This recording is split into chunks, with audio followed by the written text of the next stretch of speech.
Man, what a crowd. Look at this crowd.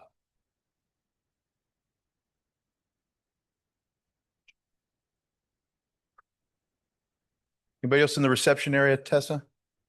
I'll get some feedback on the mic.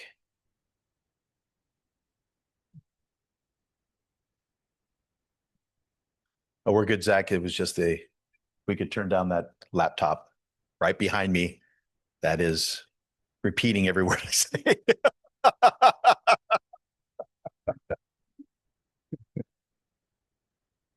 It's funny. We talk about technology. I recently had shoulder surgery. So I was trying to work uh, from home and trying to type out some emails. And it was really hard doing that all day long. So I found that dictate function. But it reminded me as I looked down after saying to the dog, shh, quiet, stop barking. And then laughing at something, it actually said, shh, stop barking. Ha ha ha ha ha. And I was like, my God, I got to triple check these emails before I send them out for sure. So love technology, but sometimes, you got to tweak it. But again, great crowd. Good afternoon, everyone, and welcome to the 2025 Water Sustainability Summit. Those here in the room, and certainly we have quite a few guests that are participating virtually. So we welcome them also. It's great to see you in this room filled with people who care deeply about the future of water here in Ventura County. Colleagues, community leaders, partners, friends who continue to show up year after year to be part of something bigger than any one agency or any one organization. When we launched the summit the first time in February of 2020, we wanted to create a space where collaboration and innovation could truly thrive, where ideas would lead to real projects, real partnerships, and real results. And that's exactly what's happened year after year. Over the past 5 years, with this being our sixth summit, we've transformed concepts into construction plans, moving into progress, and discussions into actual deliverables. This year's theme, bold action, shared success, captures that spirit perfectly, because bold action is what drives our work and shared success is what makes it all happen.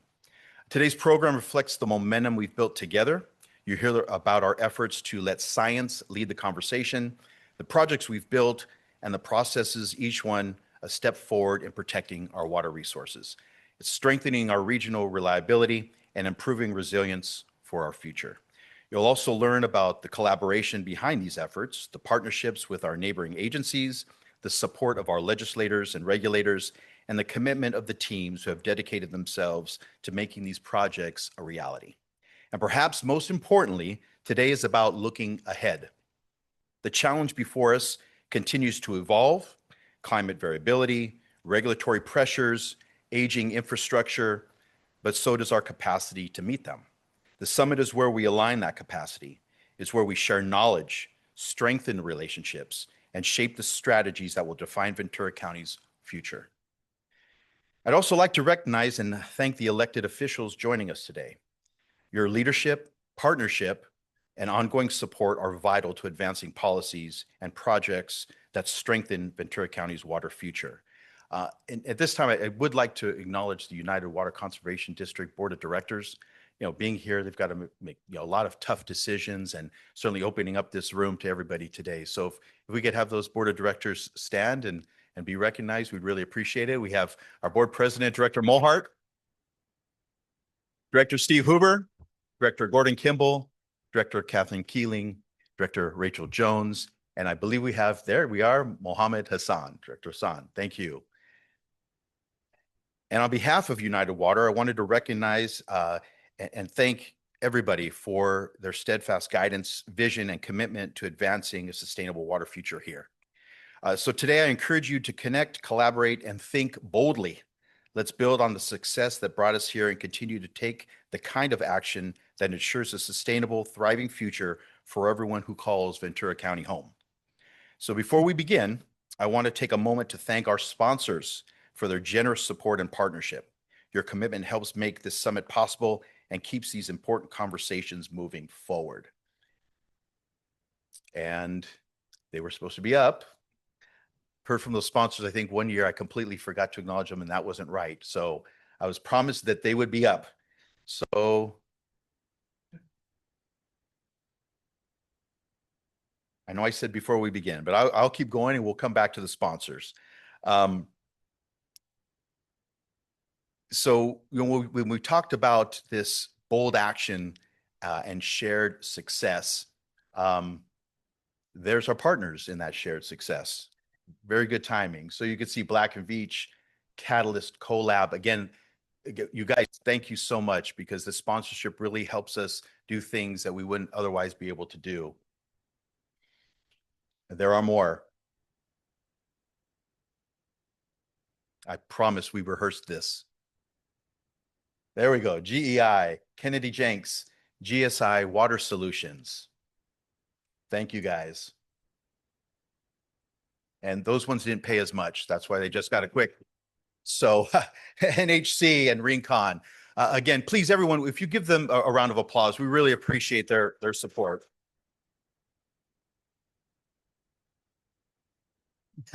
So again, thank you all very much for being here. Your dedication and your partnership means so much to us.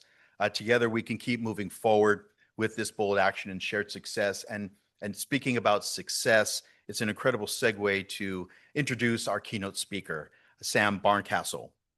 Samantha, who prefers to go by Sam, is the incoming executive director for the Family Farm Alliance. She's an attorney from New Mexico with over 17 years of experience in the field of complex litigation and policy making regarding water and natural resources on both the state and the federal level. Sam is a 2007 graduate of New Mexico State University, where she graduated with dual degrees, a Bachelor of Arts in Philosophy and Government pre-law with honors. In 2010, she received her law degree from the University of New Mexico School of Law. After clerking for the New Mexico Court of Appeals, then working for two prominent law firms in New Mexico, she thrived and was working with the Family Farm Alliance and decided to come all the way this far to join us here today. So with that, would you please give a warm welcome to Sam Barncastle?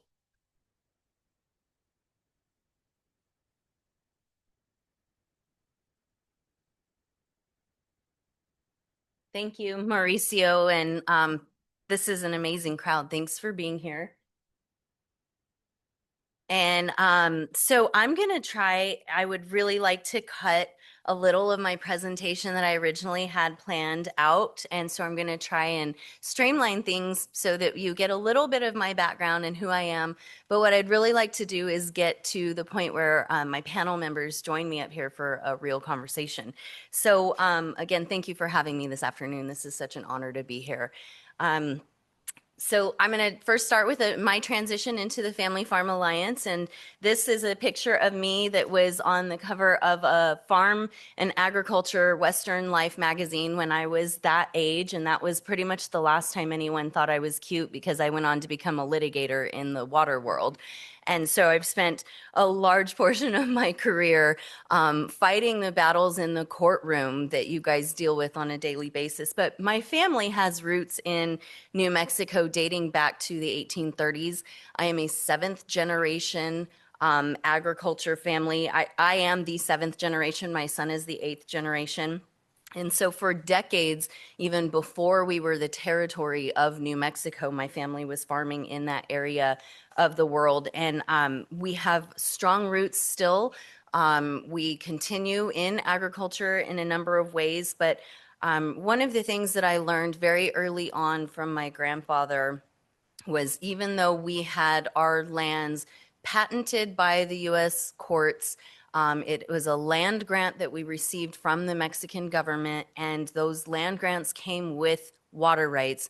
That was not the end of the discussion, right? And everybody knows that. But my ancestors are among those who first established irrigation in our area of the world. The native interests that were there prior to us were nomadic and they were hunter and gatherers. They did not have established forms of irrigation. And so nobody had settled the land in that area until the time that the Mexican government sent settlers into the region. And so our family basically took this wild piece of ground, primarily desert land scrub, and turned it into a green strip along the Rio Grande Valley that is now known as the Rio Grande Project. It is a reclamation project. But The need for more permanent irrigation structures was immediately realized in their world because every year they would hand dig their ditches, they would put up their berms, they would make their diversions off the river, and then the torrential rains would blow everything out ahead of the next year and they had to start over. So their lives were hard, but their lives also set the stage for what we deal with in today's world, which is just ensuring that we have adequate water infrastructure to grow food and otherwise sustain life in our regions. But that doesn't come without the need for balance. And so I'll get into some of that. Um, there we go.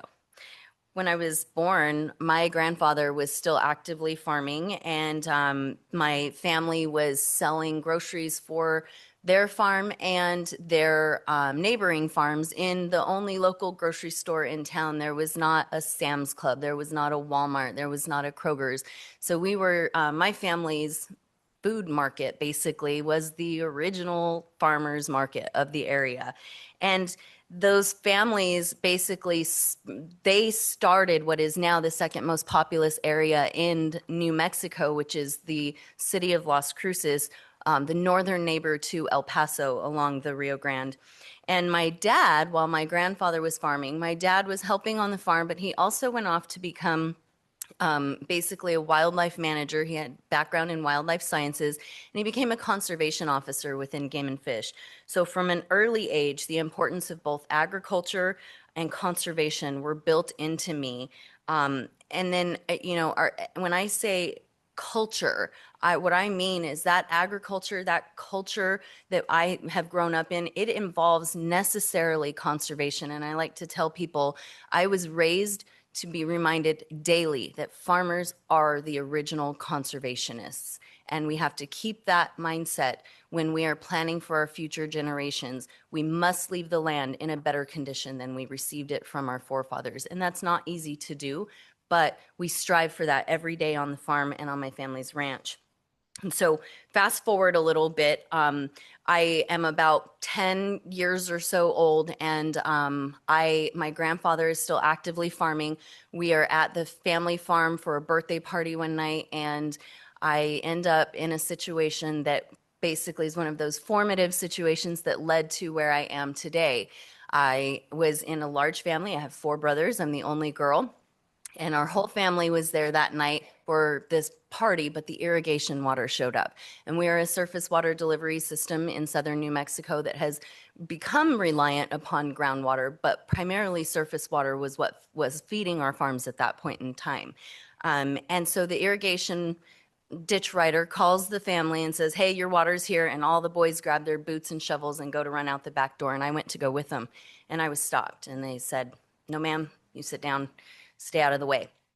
Naturally, I was furious. And when you learn a little bit more about me, you'll learn why that was the case. But I was enlightened the next morning, we shall say, because my grandmother, when I showed up to breakfast, said, "Mijita, sit down and listen to your grandfather. He has something very important to say." And our family was very close. And so it wasn't like I could give attitude or say no at that point in time, but I did. I sat down and I listened to what my grandfather had to say, and it was really important. What he told me was, you're going to go off and do big things that protect all farms, not just our farm. And we need the boys out in the field doing what they do, but we also need people like you going to DC, going to the courtroom, lifting up those farmers who are boots on the ground. And that's what we have planned for you. And I went, "Oh, okay. So that makes sense. That's a little bit better." So naturally, then I went to law school. And my family already having significant experience in legal battles with things like the patent courts and water rights litigation and adjudications. I went into water and natural resources right out of the gate, and my biography has a lot more about me, so I'd really like to stop talking about me now and move forward. So why did I choose Family Farm Alliance, and why did it choose me? Well, these are my boiled down version of the bullet points that I think sum up what the Family Farm Alliance does and why it's so important. And I've been part of the Family Farm Alliance since around 2011. I went onto their advisory committee in around 2017. And as a practicing lawyer, it kind of hit me one day, and it was this aha moment because I was in the middle of this humongous case that, frankly, thank goodness for the people at Mr. Simmons's firm and others who helped in that case. And I will say this much: Texas versus New Mexico is where I cut my teeth in the Supreme Court, but that was a big, heavy lift for our area of the world. It was expensive. I felt outgunned at times, but you fight harder when you're in that situation. And one day it hit me that I couldn't do an effective job for my district without the Family Farm Alliance and others that were partners. And the reason for that was it was super key for me to know, in order to solve a problem on the ground where I was, what other people throughout the West were doing with that same problem. And it had basically begun occurring to me that a problem I have in southern New Mexico looks a lot like a problem that's in Southern California or northern Utah or Wyoming, or pick your place in the West, right? And so it may not be exactly identical the same, but we couldn't at that point, my law firm was not able to keep up without the information and the collaboration we were getting out of the Family Farm Alliance. So I applied, and I will be transitioning in as the executive director formally on November 1st, coming up in Dan Keppin's shoes. Although I don't typically wear shoes, I prefer sparkly boots. But the idea being that we are in a transition period right now. He is bringing me up to speed on the inside baseball within Family Farm Alliance, and I'll be taking over in his seat soon, but we are sort of swapping because he's going to hang around. And for those of you who know Dan, you know how important it is for him to hang around and help me with that institutional knowledge so that we don't have some sort of lapse that really harms our partners and our members on the ground. It's sort of this idea that we're going to continue to do the on the ground work, and Dan's going to help me with that while I get out and about in the West and do things like this so that I can see your local area and be more involved and do a better job of doing the show and tell on DC on Capitol Hill like we need. This one's just a really quick slide on essentially what we do, and you'll see that I've highlighted that we like to be problem solvers. We like to work collaboratively, and I describe what we do as keeping the water flowing. Working together to build big things. And I got to a point in my litigation career, and I'll admit it's been difficult transitioning into this role where I come from the role of, you know, the litigator with the sharp tools and slicing people's throats in the courtroom kind of thing, to now we're going to work together, and we do a lot more when we're working together. But that's what's so important about this entity for me was I reached a point in my career where I was telling clients, I'm happy to take your case to trial, but court orders won't solve your problem. These court orders are going to continue to come, and we're going to continue to re-look at them, and we're going to continue to fight over the language in the order, and this is not going to actually solve your problem. How do we get on the ground and solve your problem? So building big things together is a part of what Family Farm Alliance does. And the way we do it, and these are all pictures of projects that were made possible by essentially the Family Farm Alliance stepping in, helping these local communities to build the coalitions and build the support they needed, and then get through some of those permitting or NEPA or Endangered Species Act issues that everyone encounters when we're working on some of these huge projects. In southern New Mexico, using the support of the Family Farm Alliance, I was able to get the first announcement outside of the Colorado River for the Rio Grande project for money out of the Inflation Reduction Act. And we got $60 million in the first shot and $35 million in the second shot.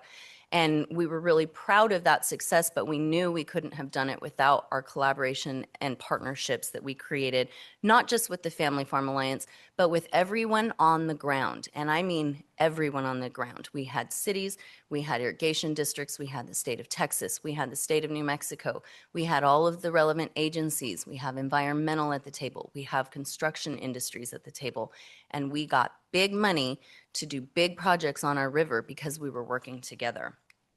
One of my favorite examples, though, of what the Family Farm Alliance can do, this picture of this bill in the upper corner is law that was signed by President Obama after a small on the ground issue came up where essentially we were my irrigation district where I come from in southern New Mexico that I was general counsel for 17 years.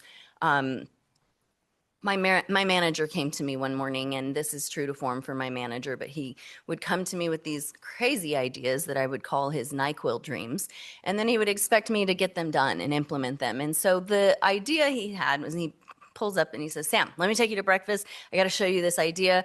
I've got this boat propeller that I pulled out of my boat and I dropped it in our canal and I'm making power with it. And I want to power our system going forward. And I was going, yeah, okay. So start the research process, start getting into everything. We don't have FERC in our area of the world because hydropower is not a big thing. When you have to irrigate the river first before it can irrigate farms, you're not really thinking in terms of hydropower. But got involved, start looking at permitting, and I report back to my boss, this looks like a mountain that we're just not equipped to climb on our own. So what we did was we reached out to Family Farm Alliance, we reached out to NWRA and other partners, and before long we had a coalition built, and then we had a bill.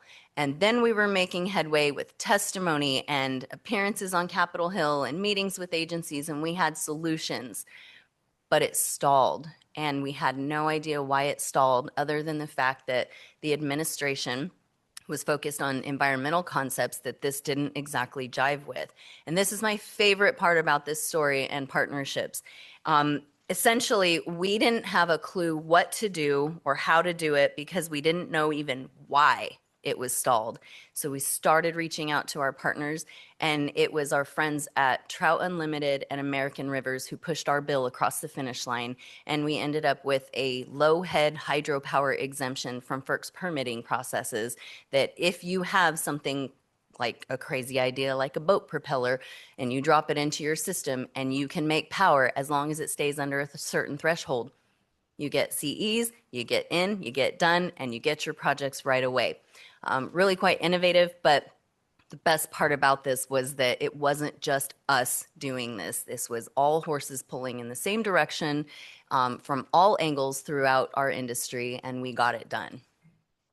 So going forward, my goals for the West as I come into the Family Farm Alliance are going to be collaboration, education, and then of course more storage. Now, education is a huge part of my life and it always has been. My dad, as a conservationist, taught me from an early age that you can't just visit a problem one time.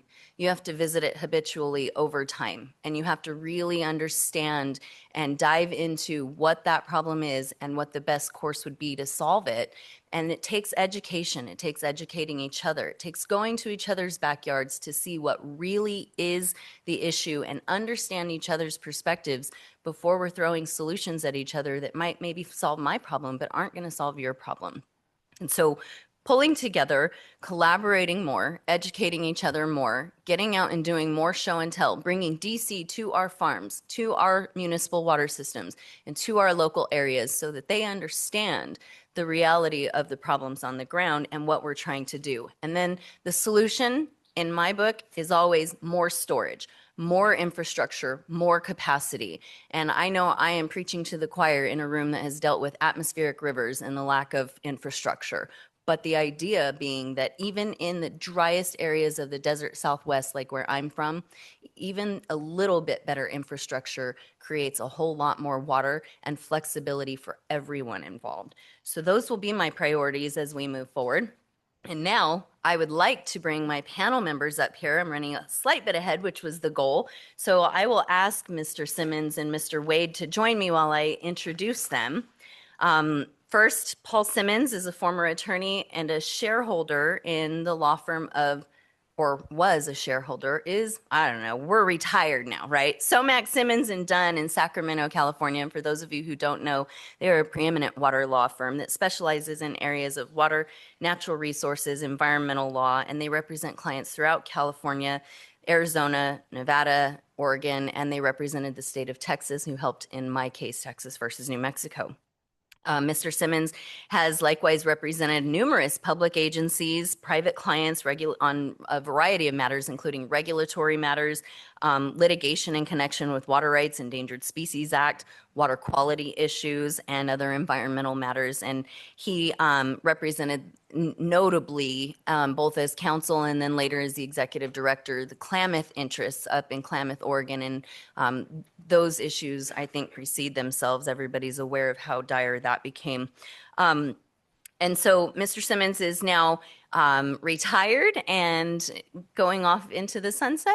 No, right? But still involved very much so in the issues we're going to be discussing today. And so even though he has recently retired from Klamath, we are happy to have him here today because he's a wealth of knowledge and information. And then we have Mike Wade. Definitely not last and not least, but he is with the California Water Coalition, which is a statewide nonprofit organization headquartered in Sacramento also. And he joined as their executive director in 1998. He oversees the organization's public education and media relations efforts and serves as the contact for California's irrigated agriculture industry. Primary activities of the Farm Water Coalition include education and outreach to urban consumers, the media, and government officials with fact-based information on farm water use. Efforts include paid and earned media, educational booklets, posters, and school curriculum. From 2001 to 2013, Mike also served currently as executive director of the Agricultural Water Management Council, an organization set up to assist agriculture, irrigation, and water districts with efficient water management planning.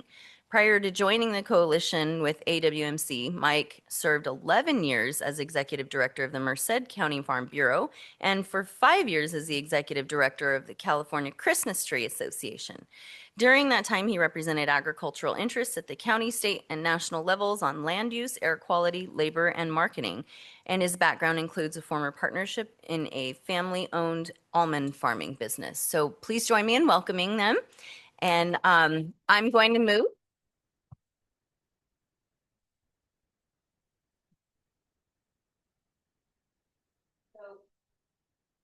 There we go, test. All right, and you should have one down there on yours, and we'll kind of have to share, but I'm gonna sit with you. We have, so you've just heard, I'd like to start out by saying you've just heard my focus, right? Collaboration and education. And both of you have significant experience in terms of how those two items work together and are key. So let's start off there with just some opening remarks.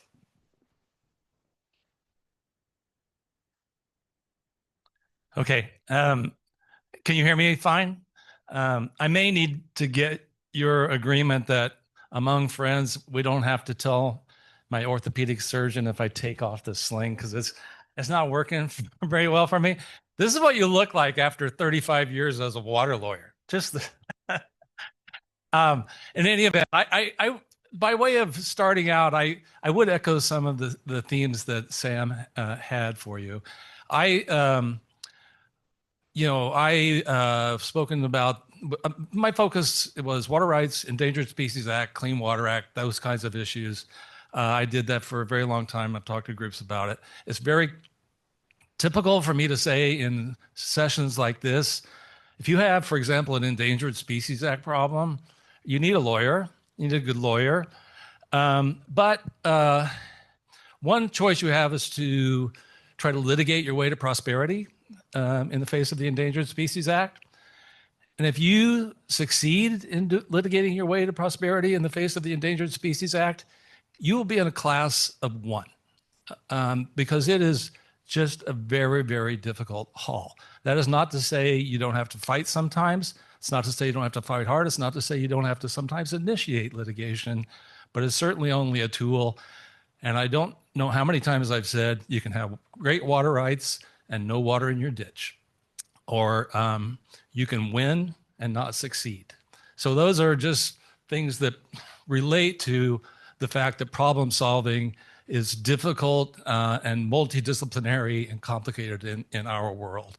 The other thing that I would say, just to start, is for me, one of the great challenges, and this will be kicking off, I'm going to sit, you set you up, Mike. Representing irrigation interests, one of my observations about popular culture is people love farmers. Popular culture loves farmers. They're great. They're cute, and but somehow at the same time, agriculture is bad. No, these are seemingly contradictory things, if you ask me, because what farmers do is agriculture, but that's just a reality, and it's a reflection of sort of values and perceptions and stereotypes that we have to deal with in this real world. And it's so hard. And this, I am right there. You see that? He is shaking his head because that's what he deals with all the time. And it's very, very difficult to have people have even remote understanding of what agriculture is and does. I think by far the most successful way to deal with that is to get people out there on the ground and actually see what farmers, what water districts do, how difficult it is, how complicated it is, how sophisticated it is, and how committed people are to putting the food in the grocery store so people can buy it. That is just, but the challenge then is there's 380 million people in the United States. It's hard to get them all out on a farm. And so you have to do the best you can under the circumstances. But taking it back to the legal world, the lesson for all purposes really is that you just can't assume that anyone you're interacting with or communicating with on behalf of agriculture has a clue about what you are actually talking about. And that's universally wherever you go. And in one litigation example, I'm convinced that a particular court, in a case I was involved in, believed that the issue had to do with people fishing in a particular lake, which was reservoir, the people standing on the bank and fishing in there. And when in reality, the issue concerned salmon 250 miles downstream in the river from that lake. So you just can't take anything for granted. And education, including education of the people that need to, that may stand in the way, that may be able to help you, is unbelievably important in legal and non-legal contexts. Thank you, Paul. And congratulations, Sam, on your new role at the Family Farm Alliance. I know they're in good hands, and I'm excited to work with you as I have worked well with Dan over the years. When the Farm Water Coalition was formed back in 1989, 36 years ago, our founding board had a vision for helping people understand more about agriculture. And at the time, there was discussion about whether we needed another lobbying organization. And they decided we don't need that. We have groups that do a fantastic job of lobbying in agriculture, serving the industry and doing well. What the industry lacked was education, and it was a non-lobbying effort to help the public, to help the media, and to help elected officials understand how agriculture works. And so our effort over the years has been to educate people one at a time or in a room full to help them understand that connection between farm water and their food supply. Coming from an agricultural background, it's always seemed silly to me that people think food comes from the grocery store. But I have a daughter that manages a large grocery store in the Sacramento area, and she assures me that their food doesn't come from the back of the store somewhere. It comes in on trucks from somewhere else. So we know that there's a connection there somehow. But our efforts working with schools, working with other nonprofits, collaborating with groups like the Family Farm Alliance and the Farm Bureau and others to take that education message to the public has done, I think, more good for agriculture than a lot of lobbying has done. Not to take anything away from that, but it's been our effort to tell agriculture's story, to help people understand why farmers get up in the morning, why they make decisions on what crops to plant, and the struggles they have getting that crop to market. And once people understand that, they see the entire chain from our water supply to food supply to labor, all of the interconnected pieces that make agriculture in California great. So that was exactly what I was hoping would happen. I love the line, "You can win and not succeed." And you know, the idea that education has to play a role before we're educating judges in the courtroom to solve a dispute, right? The idea that grocery stores don't provide our food, farmers do, and pigs don't lay bacon, right? I mean, that's a real situation. A group of children on a school bus were visiting a farm at one point, and there's video, and you can find it on the internet. You can find anything on the internet for that matter, but look for this video. And it is a child very excited exiting a school bus, and he's so excited because he's hoping he's going to get to see the pigs lay bacon that day. And so when you talk about going into a room where you have a water situation that needs to be resolved and you've got competing interests who want to discuss what that looks like, and the first solution out of the gate is, well, you know, say for example in my area of the world, we're water short, why are we growing high water use crops? Can't you just change your crop? Well, farmers aren't equipped to just change next year. Their equipment is designed for certain crops. Their fields are set up in certain ways for certain crops. Their supply chains and their market chains are all set up for a certain type of crop, and that crop is growing for a reason. It likes that area, it likes that type of water. There's a variety of things that play in. So simply saying, we need more water for X, therefore, farmer, you cut back because you use 90% of the water supply anyway, that doesn't get us very far. And what I like to tell people is we cannot resolve a water problem by creating a food shortage problem. So using education and talking in terms of more show and tell, which is what I hope to emphasize. Let's go immediately then to the crux of the issue, right? The main issue. How are we using engagement and education in a positive way to educate about agriculture's role in food and water resilience? And what do you perceive as the value of that engagement? So how are we doing this effectively on the ground? Well, we have found that engaging other individuals as spokespersons on our behalf who have an audience that trusts them has been one of the most effective ways to get our message to the public. We used to do that with reporters. I don't know if there are any reporters in the room, but sometimes we've had bad experience with reporters crafting their message from what we've been talking about or through a farm tour.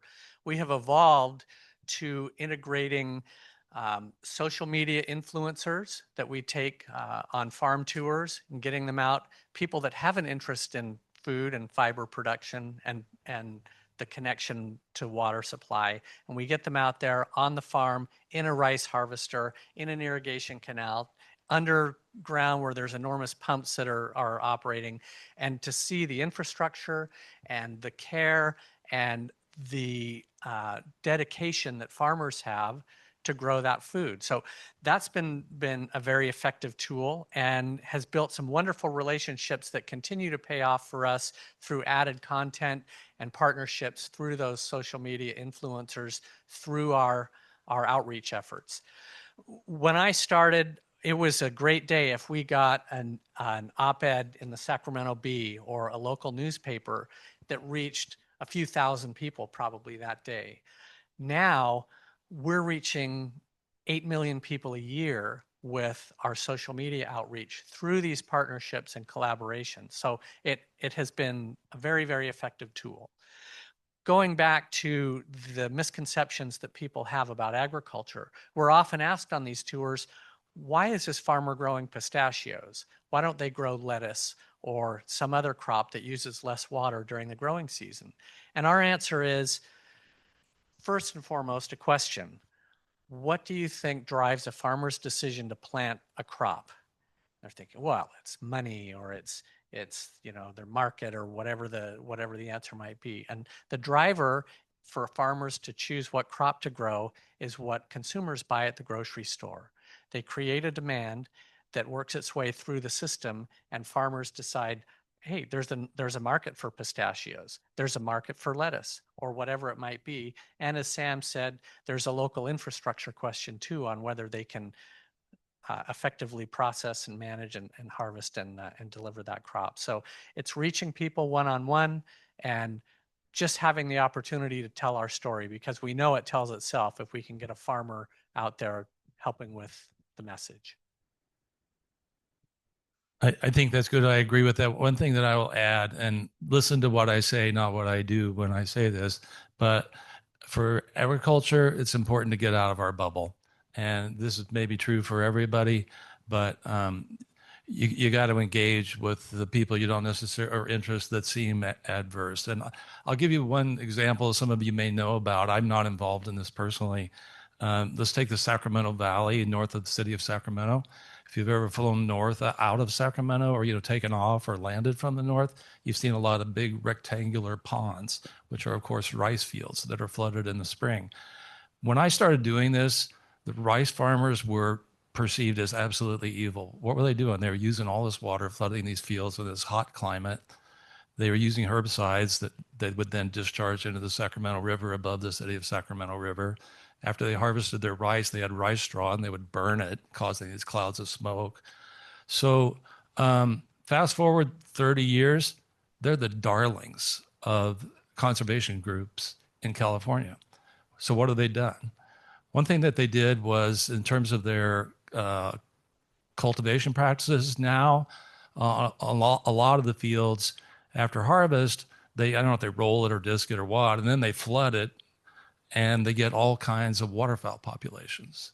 And the waterfowl come in, they love it, there's food, and the ducks do what ducks do, stir it up and poop in there and stuff, and it helps break down the rice straw. And the waterfowl people love them.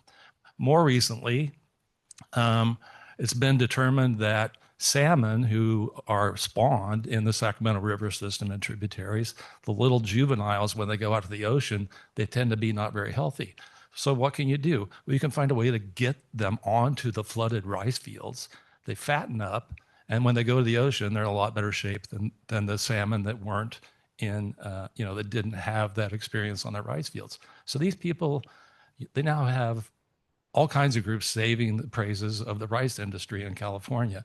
So that took a lot of guts on the part of some leadership there over time.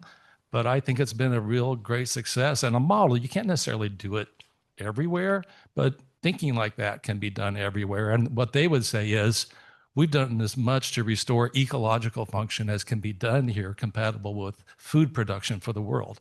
And I think that that's right.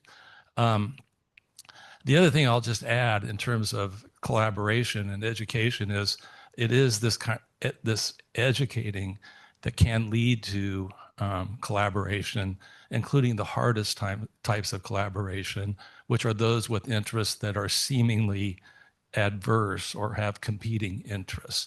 And that's where understanding and trust can start to build those difficult partnerships. And I'll probably say more about those before we finish. Yeah, those are great answers. So, farmers getting a little bit more bold with how they approach the court of public opinion is really key in my view. But the way you do that is important, and the show and tell process, getting the right people to the right farm at the right time. There's always this fear among the agriculture industry that you're going to be the victim of environmental terrorism. Or, in New Mexico this summer, we had a person running around opening ranch gates and letting out people's cattle.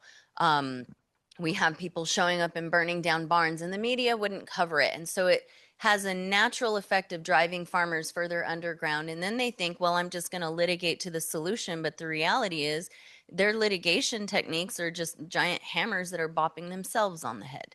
Right? We're setting ourselves back when we're paying the lawyers. And I can say that because I'm one of them, right?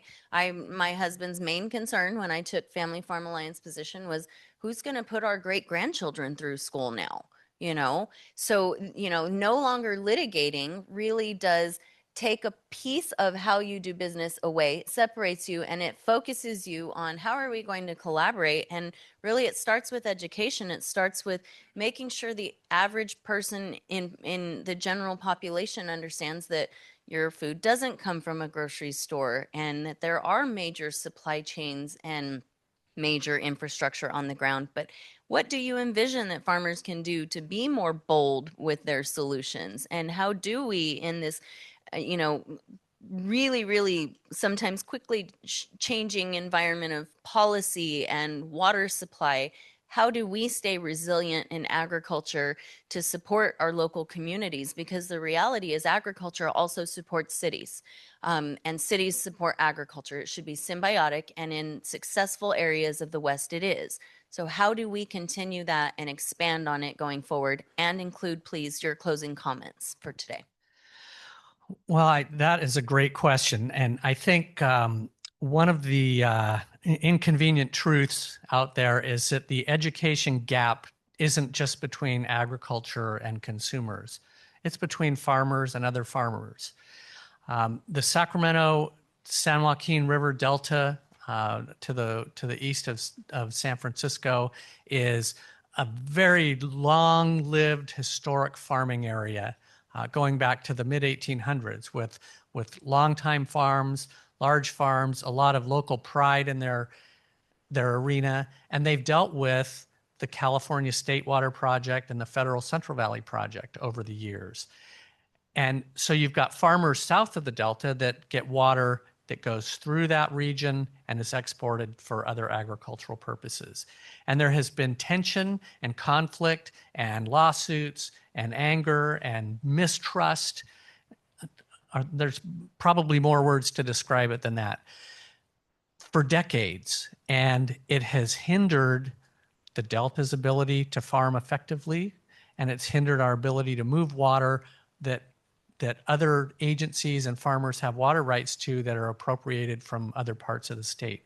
And so some brilliant farmers that I'm aware of got together and they created the Great Valley Farm Water Partnership. And it was a partnership starting with 3 Delta farmers and 3 San Joaquin Valley farmers. And rule number 1 was no lawyers in the room. They wanted to hash these out at the farm level and have a deep understanding of each other's problems and then work on solutions. And it has been a marvelous success so far. The first, and I just say so far because it's fairly new, but the first agreement that they have reached is an effort to help improve dredging in the Delta to get more water flow through that benefit fish, higher quality water for agriculture, and an ability to move more water south to the south of Delta water service contractors. But it's a brilliant way that has helped farmer to farmer understand each other's needs, where people that live 60 or 70 miles apart came out of those meetings saying, I had no idea that was your problem and how I can adjust what I'm doing to fix it. And they had no idea what my problems I was dealing with. So I think as much as our effort is to educate the public, we're also working on educating each other on ways that partnerships can help solve problems within our own industry. I think the answer to that question is a little bit situation specific to some degree, depending on where you are.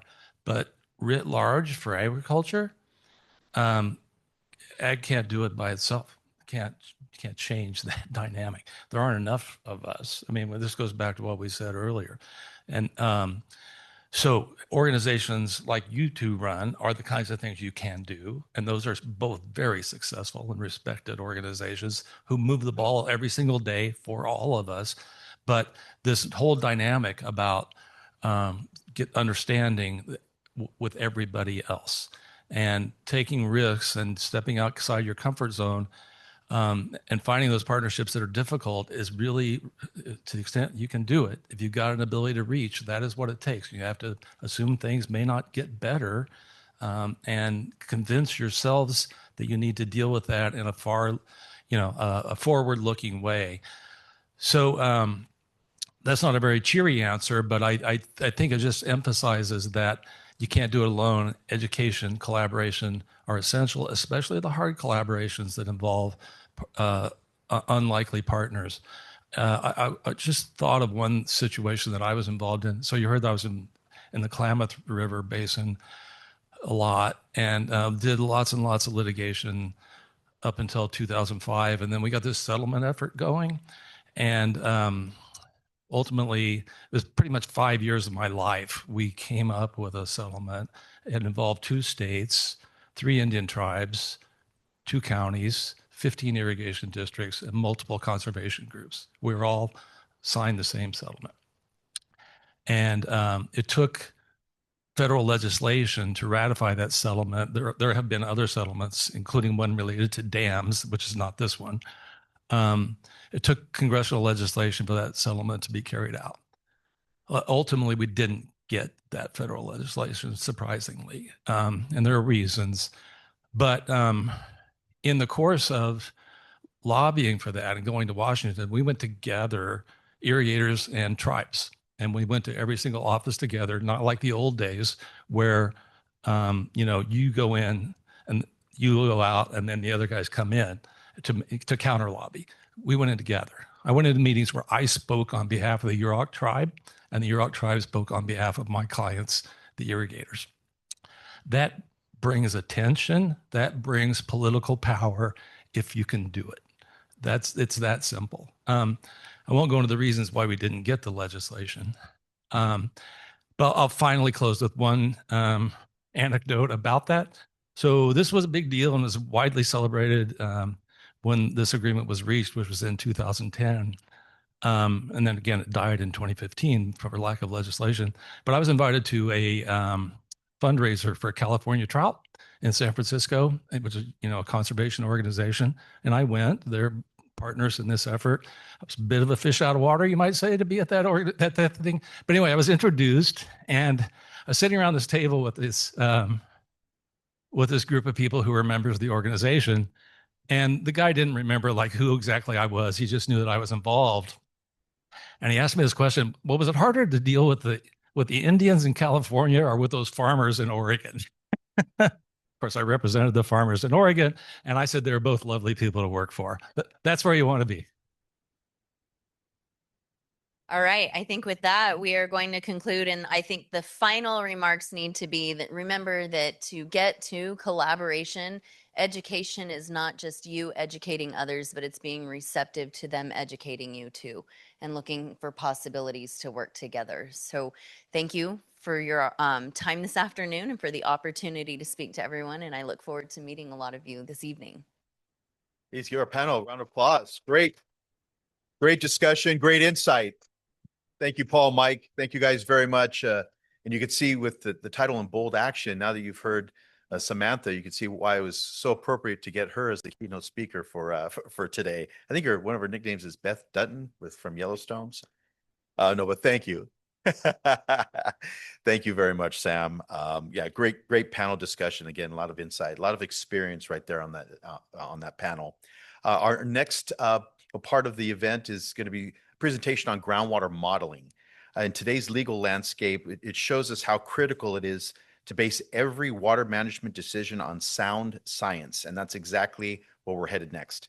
Groundwater modeling is one of the most powerful tools we have for managing our water resources, and it is how we translate data into decisions and how we ensure that our management actions are grounded in science rather than assumptions. Today, we have the opportunity to take a closer look at the process and how it's shaping the future of groundwater management across Ventura County. So today, in leading the discussion, it'll be our very own Dr. Jason Sun. Dr. Jason Sun brings more than 2 decades of experience in groundwater modeling, seawater intrusion management, and water resource sustainability, supported by a PhD in hydrology and water resources from MIT. His leadership and technical expertise form the backbone of United Water's groundwater science program, from model development to data integration and predictive analysis. In the context of the recent Oxnard and Pleasant Valley Basin adjudication, Dr. Sun's work takes on particular importance. Under the court's phasing order, Phase 1 focuses exclusively on determining the native and total safe yields for both basins, a process rooted entirely in science. United Water's team, under Dr. Sun's direction, has completed every milestone on schedule, integrating more than 500,000 pages of historical data, refining regional models, and delivering expert analysis that ensure every number is backed by rigorous science. This modeling effort wasn't created for litigation. Rather, it was created to establish the factual foundation for how we manage groundwater in the years ahead. So it defines sustainability, what's recoverable, and how much the basin can truly yield without harm to the aquifer for the environment. In short, it provides clarity, transparency, and confidence, the very qualities that make effective groundwater management possible. Dr. Sun's presentation today will highlight how modeling guides both day-to-day operations and long-term planning. We're very, very, very happy that he is here at United Water, especially with all the challenges we have today. And just, his work reminds us that sound science isn't just a part of groundwater management, it's the very foundation of it. So please join me and give a warm welcome to our very own Dr. Sun.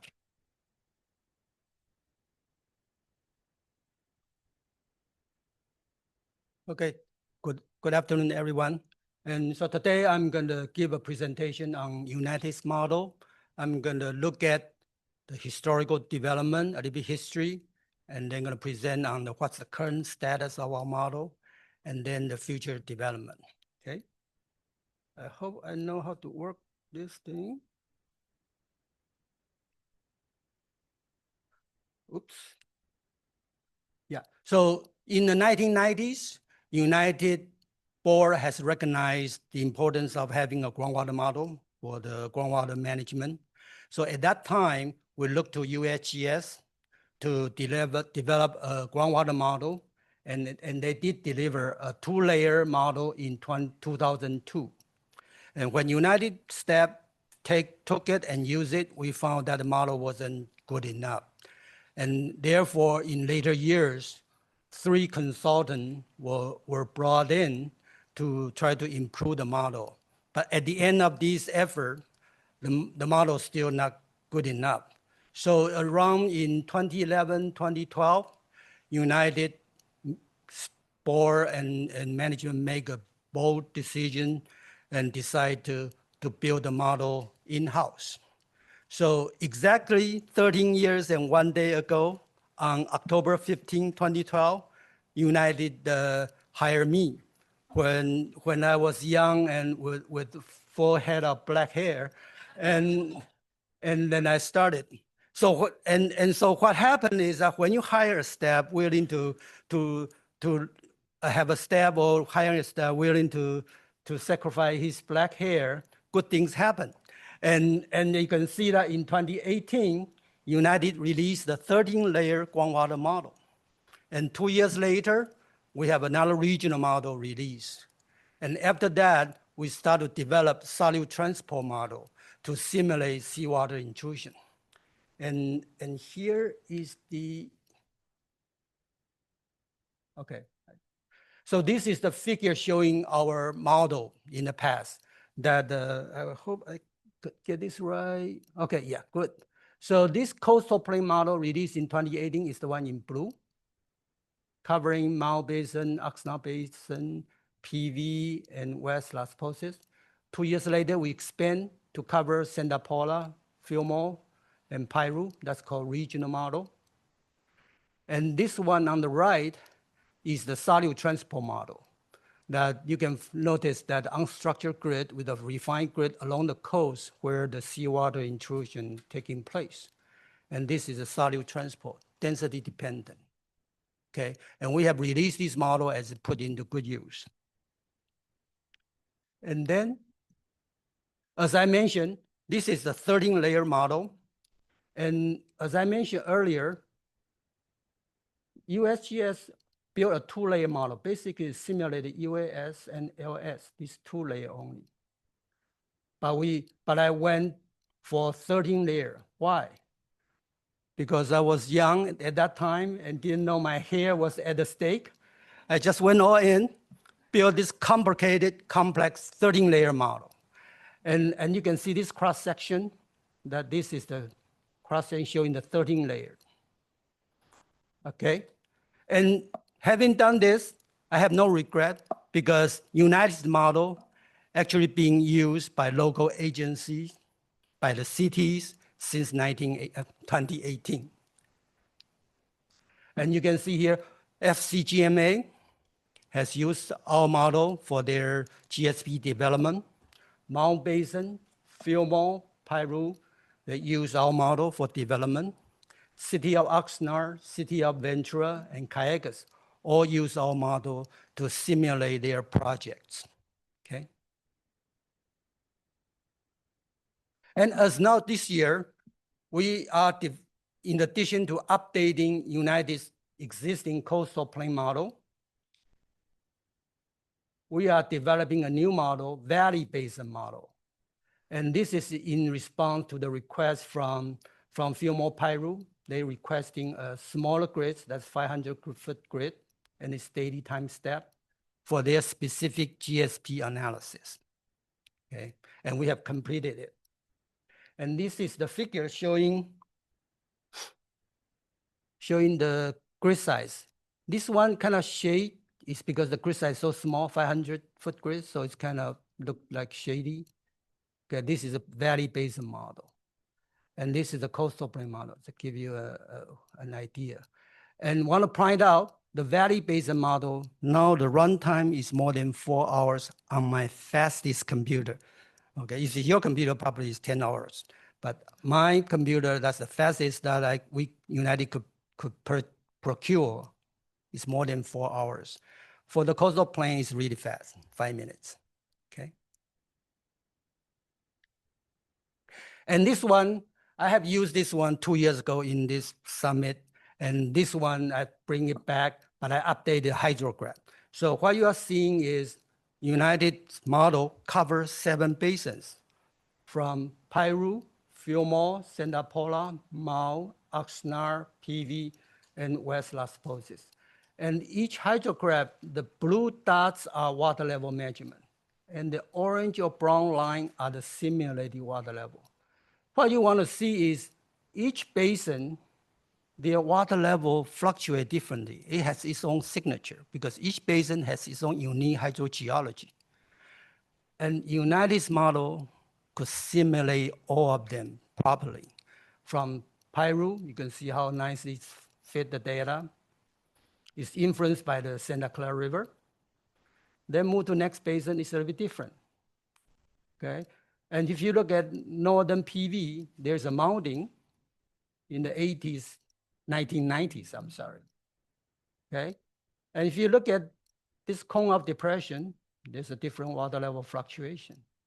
And in Forebay, where we recharge the basin, the upper basin water level and lower water level, lower aquifer water level are different. And United's model could simulate all these properly. And you can look at also along the coastline. So while you appreciate and how the model is done, I like to mention what makes United's model great. And I could come up with 4 things in addition to my hair. First, decades of data. United and GMA has collected decades of data, water level data, and pumping records. And this is an important component to groundwater model so that we could capture the pumping, which is the most important factor. And we have a good water level data to calibrate to. Not many basins in California have such detailed, good data. Okay? And we are fortunate Ventura County has it. Second, since 50s, United staff and some hydrogeologists has been looking at the geology in Ventura Basin. United staff was fortunate to have that knowledge and accumulate and pass on to the next generation. So by having this detailed knowledge, we were able to build a robust conceptual model. And this is done in-house using the published study and also in-house staff to build this robust conceptual model. And the third one, we choose a credible software developed by USGS that's open source, being reviewed for decades. MARFlow released first version in 1988, being reviewed for decades. So it's fairly robust being reviewed, the software. And the last, not the least, United has a rigorous model review effort. It's not like I build a model and okay, let's call it a day and release it. There is a systematic, rigorous approach to review the work before we publish it. And I'm gonna expand on that. So what United's model review effort is, first, is an internal step review. As you remember, I mentioned earlier, USGS model, there's a model, but United Step used it and didn't like it. The same happened here. I built a model, but the geologists, in-house hydrologists, if they didn't like it, I have to keep grinding away and fix it and communication and find what's the best way or how I can make it better. And there's a communication. That's the first step I have to pass. Once we pass that, everyone's happy. Then we make the decision at that time is we want to have outsider to review our work. And we were fortunate to hire the best modeler in this country to have our expert panel to look at our work. And the way we look at our work is not like, okay, here's a report and you read about it. No, we give them the input file, we give them the water level data, have them run, analyze it, and tell us what they think. And this process give us a really positive feedback, and that actually then us the confidence that yes, United's model is robust, okay? And also other than that, we have outsider that the FCGMA contracted a Stanford professor to review our model. And in the past years, many experts that was involved in the OPV adjudication lawsuit, they also look at review United's model. The majority, if not all of the experts, they all agree in using United's modeling approach to calculate the total safe yield. And I want to mention that one of the experts is a professor from Princeton University. So in a sense, United's model has been reviewed by two professors from in my opinion, the best universities in this country under MIT. So I appreciate their You got something to say about that one? their review. And then I'd like to move on to the future development. In the near future, we are going to continue to upgrade coastal plain model and valley basin model. On the coastal plain model, this is what we have right now. In the near future, we are going to recalibrate. We're going to switch monthly to daily to better simulate the stream flow simulation. As also some do recalibration, particularly PV basin. This is the flow component. And for the solute transport, we'll continue to develop the solute transport model that to better simulate the seawater intrusion, which is important issue in the coastal area here.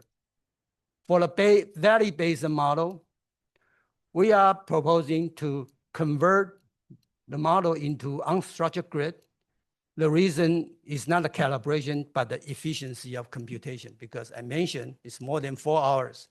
We want to reduce the computation time. So we are going to convert this model into USG, which is unstructured grid, to reduce the computation time, okay? And here's the figure showing what kind of unstructured grid I'm talking about. For the valley basin model, you can see 2,000 foot grid, right? But in the middle, along the river, is 500. So have this unstructured grid. That will reduce the computation time. And this one just showing another structured grid, that's solute transport. You may have seen it before, okay? And for the future development, this animation. For the coastal plain model, as I mentioned, we're gonna recalibrate particular PV basin and daily stream flow. And actually we have done it. So if you have a United Step to work on it, someone say take month, no. If we do it or a step willing to lose his hair, it's about several days to a week. which we have done it already. And the next thing will be, it is to be document the update. And this time I will try to add a little more context on the subtlety of interbasin flow that I would like to enhance the documentation, okay? And for the valley basin model, as I mentioned, we want to move to unstructured grid purely for computation time efficiency. And another one I've been proposing is, because Santa Clara River is really important river to us. We operate, we release water, and we were thinking, I advocate for this, is to have a separate surface water model to simulate the surface road routing instead of using groundwater model. And then we couple it with the groundwater. But this is a little bit long term. I've been advocating for it.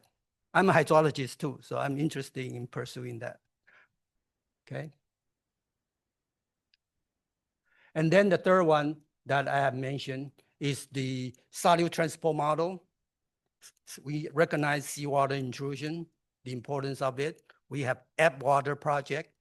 We want to use this model, continue to improve it to simulate the Ebb Water project, okay?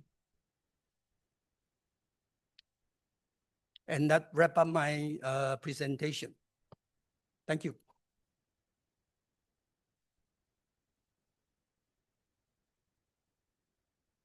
Are there any questions on the modeling for Dr. Sun? I do know what I'm going to get Jason for Christmas. I think some Just for Men, hair, maybe blonde this time, Jason. At this time, why don't we take a quick? Oh, we got a question back there. What's the schedule for the coastal plain model? Professor, what's the schedule for the coastal plain model? When would that be completed? I didn't follow. Could you repeat the question? You talked about coastal plain model. Yes. Used to be the documentation. My question is, when would that be completed? Oh, okay. Excellent question. So because of this OPV adjudication, so it's not like that straightforward that I finish that publish and send out. There may be a little bit I need to go over the management, maybe lawyers, just purely because of the legal situation here. And I have the draft, but it would take a little. Suppose there's no adjudication, say, I think we are looking at in 1 month if I'm not busy. But with this thing going on, I don't know the answer. Sorry. It's very interesting, and the models look. I was very impressed. But the question I have is, how do you use the models? What kind of decision do they help you make? When and how often? And does it lead to better reliability, better water management? Exactly how are the models used? Okay, so generally speaking, when you have without a groundwater model, say, how are we going to decide the basin, how much we could pump, or what is the condition? You're going to rely on very empirical or limited data, water level data, and to calculate or to estimate. With the groundwater model, that becomes different because it's a three-dimensional, it's transient over time. We could actually have a good understanding how much water coming in, going out over time. And we could recognize each aquifer. If you pump this much, it will go this low. If you pump a little less, it go a little up. And this is where the decision and management come in. How much you want to pump? You want to pump here or you want to pump there, right? This is where the tool comes in that you could start to analyze and compare and have a quantitative decision based on quantitative result. Instead of, if you know hydrogeologists, their best thing is hand waving. So we do the number, we crunch the number and provide a number for you to decide. Okay. Okay. All right.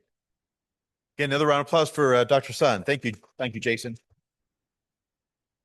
At this time, why don't we go ahead and take a 10-minute break, stretch your legs a little bit, and we'll reconvene at 3:25. Thank you.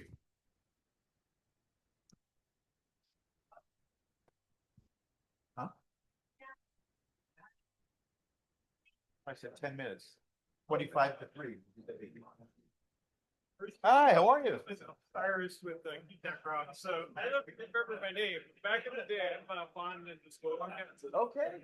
So back in the day with Doug Grant. Yes. Yep. You were Yep. the SCWB general manager. That's right. That's right. Oh, wow. That's some time. Yeah, it's like 15 years. Maybe Wow. longer than 15. Wow. Congrats on the year. Yeah, thank you. Yeah. Yeah, he says a lot of great things about you guys. Yeah, yeah, can't believe it's been 10 years already. Yeah. Valerie's. Yeah, yeah. I run into her at aqua conferences from time to time.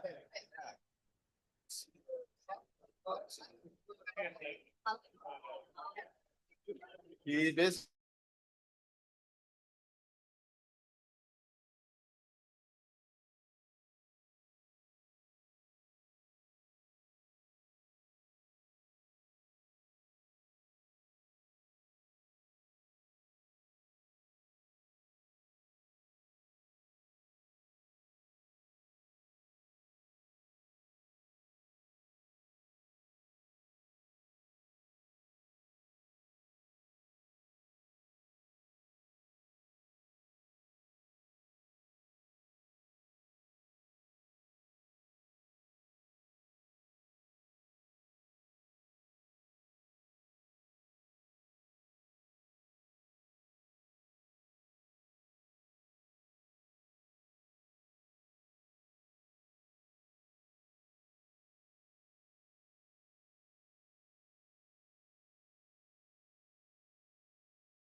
get up and help yourself. There's plenty. We've got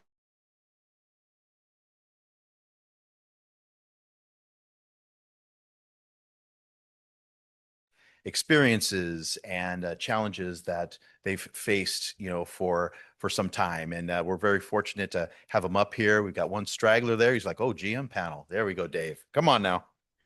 And again, we're very fortunate to have our moderator here, Mr. John Demers. He's the executive officer of the Fox Cannon Groundwater Management Agency, where he oversees groundwater sustainability and water management across the Las Posas Valley Basin, Pleasant Valley Basin, and Oxnard Subbasin. He brings extensive leadership experience from over 20 years as a Navy officer and senior public sector roles, including positions with the Naval Aviation Warfare Center Weapons Division, Fort Irwin's National Training Center, the U.S. Merchant Marine Academy, and the Port of Hueneme Oxnard Harbor District. John has led large-scale sustainability, infrastructure, and resiliency projects ranging from renewable energy initiatives to water and energy infrastructure upgrades. He is also actively engaged in the community, serving as a planning commissioner for the city of Santa Paula and participating on the Oxnard Union High School District's Measure E Committee. He holds a master's degree in strategic studies from the U.S. Army War College and is pursuing a doctorate in ethical leadership from Oliver Nazarene University. So please welcome Mr. John Demers.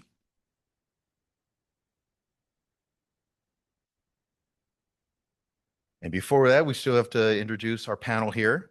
So the first one here on my left, we have Mr. Jared Bouchard, who has served as the general manager of the Pleasant Valley County Water District since 2017, leading the district's mission and providing reliable, cost-effective, and sustainable water supplies to Ventura County's agriculture community. In this role, he oversees operations, planning, and strategic initiatives that integrate groundwater, surface water, and recycled water resources to strengthen long-term supply reliability. Under his leadership, the district has advanced several key projects, including infrastructure upgrades and groundwater sustainability programs designed to meet the region's regulatory and environmental goals. He has played a central role in coordinating with regional partners on projects such as the Oxnard Advanced Water Purification Facility, its connection, and the district's groundwater sustainability improvement program. So in addition to his work at Pleasant Valley County Water District, Jared is an active member of the Association of Water Agencies in Ventura County, where he contributes to regional discussions on water policy, resource planning, and the advancement of cooperative solutions across the county's diverse water agencies. So please welcome Mr. Jared Bouchard. We also have with us Mr. Dave Peterson, who's the general manager of Las Virgenes Municipal Water District and administering agent for Las Virgenes Trifunu Joint Powers Authority. In his capacity, he serves as the chief executive responsible for providing water and sanitation services to approximately 100,000 people. Previously, Mr. Peterson was the executive director of operations for the Irvine Ranch Water District in Orange County. His responsibilities there include overseeing the operation and maintenance of the district's domestic recycled water, wastewater systems that serve a population of approximately 300,000 people. Mr. Peterson holds a bachelor's degree in civil engineering from the University of California, Irvine, and a master's degree in business administration from the California State University, Long Beach. He is currently the past president of Water Resources of California and serves on the boards of the Association of California Water Agencies, Southern California Water Coalition, California Association Sanitation Agencies, and the Urban Water Institute. Please welcome Mr. Dave Peterson. And last but certainly not least, we have Mr. Lance Eckert. He's the general manager for the San Gregorio Pass Water Agency. Lance has worked in the public and private sectors during his 25 years of experience in water resource management. And prior to employment there in San Gregorio, he worked at the Mojave Water Agency. He's a state contractor and the director of basin management and resource planning. Before public service, Mr. Eckert worked as a consultant for various environmental firms around Southern California. Areas of expertise consist leading regional scientific studies, groundwater basin characterization, and let's see here, lost my place here. Yeah, a bunch of other stuff. So, right. These guys are just, they should have medals all over the their lapels there. So again, please welcome all our panelists for this hopefully very engaging discussion. Mr. Demers.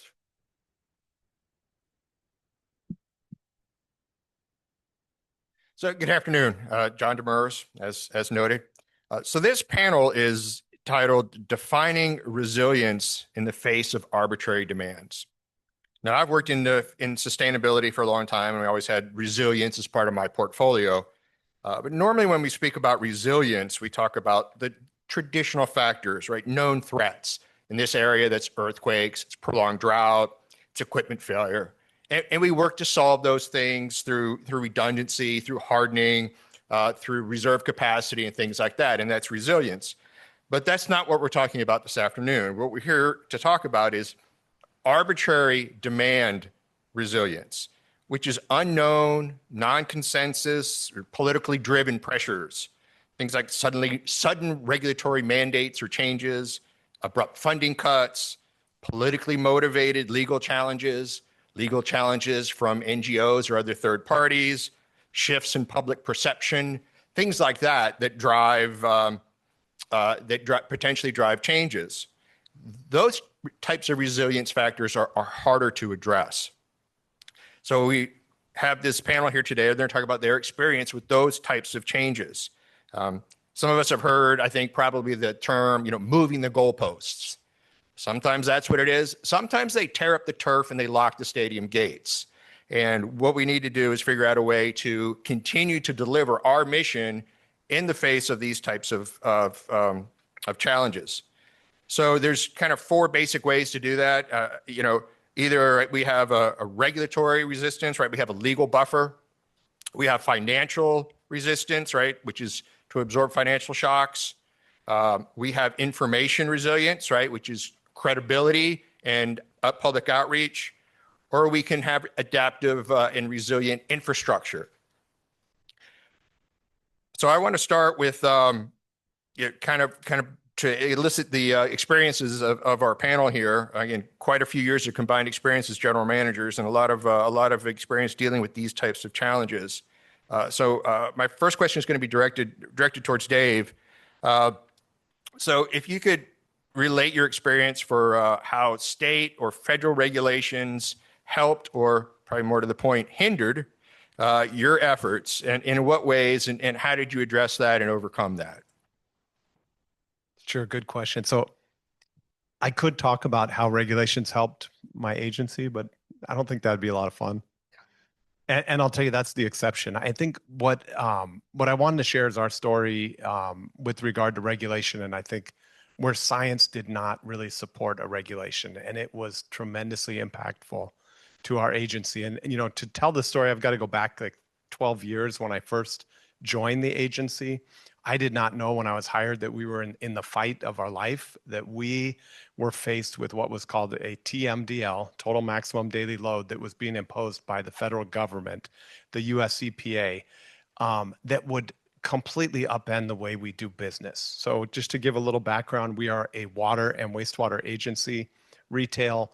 Part of what we do is we treat wastewater. We don't create the wastewater, but we have the fun job of cleaning it. And we need to find a home for that. So treated wastewater. When we treat that water to recycle water standards, we discharge it to Malibu Creek. And this TMDL was pointed at Malibu Creek, and it was for what is called benthic macroinvertebrate impairments, which I had no idea what that even meant. And I had to go study what these BMIs were, but they're basically little critters that live in the creek. And so the US EPA had determined there were not enough of them, and there are not enough variety of them, and that we were the culprit. And because of that, we would essentially be have to implement some of the toughest nutrient standards in the entire country. The only place tougher would be the Chesapeake Bay. And that would effectively cost us $100 million minimum. We would have to dual pass RO our treated water only to be allowed to put it in the creek. So we went into, and I could talk for an hour on this story, but I'll make it as brief as possible.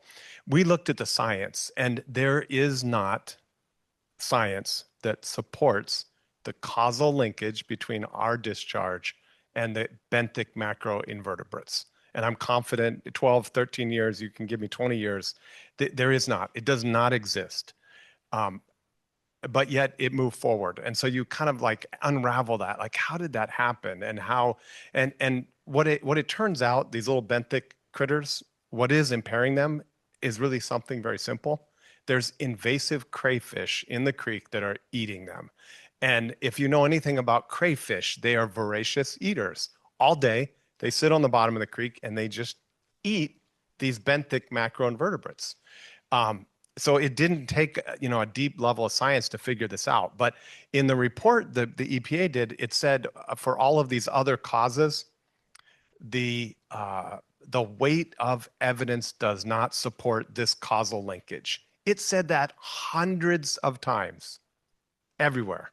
And I highlighted every single one and I said, this is BS. You did not study this.